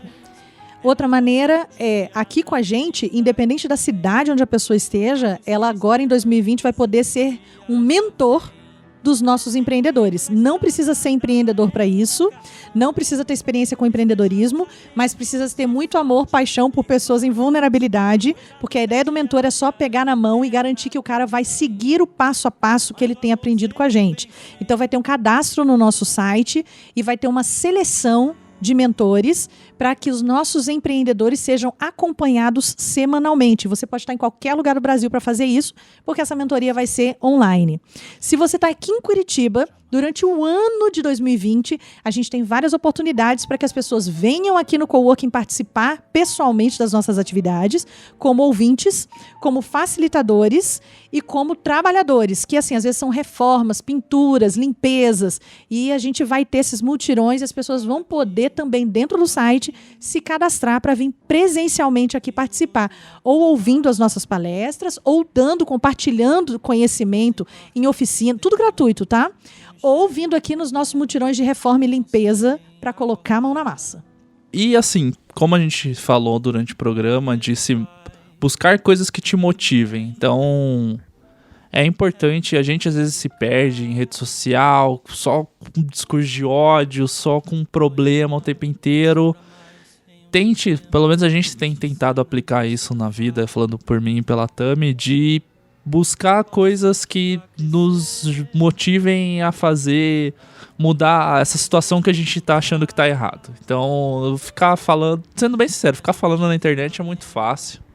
A gente faz isso também, é fácil dar aquela aliviada quando você vai, põe um tweet ali, vou falar mesmo, aquela hashtag antiga que tinha, pronto falei, né?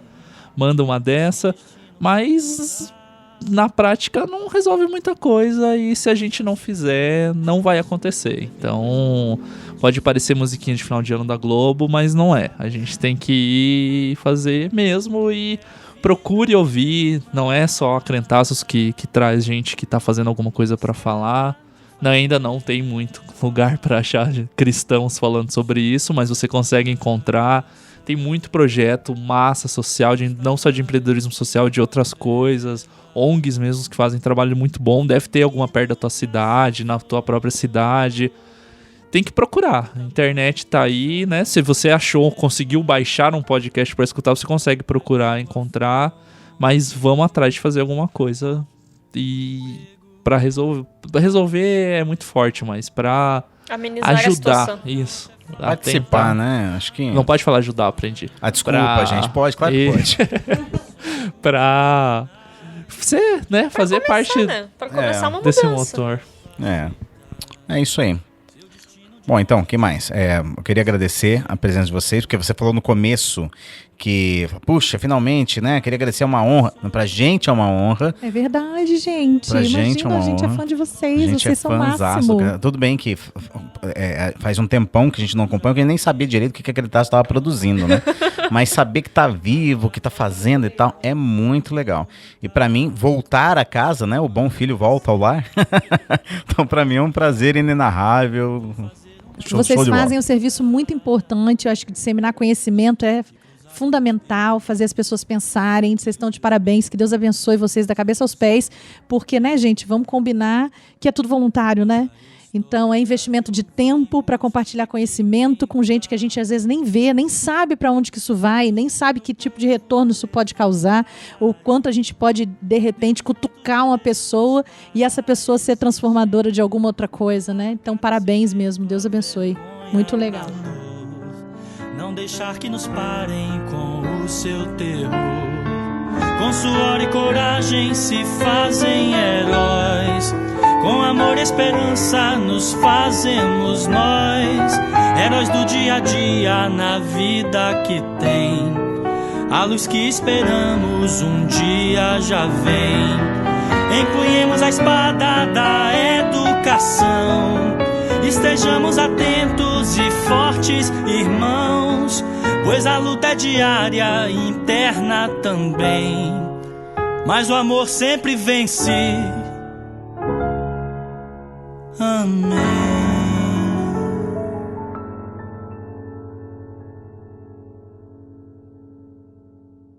Amar sempre, temer jamais.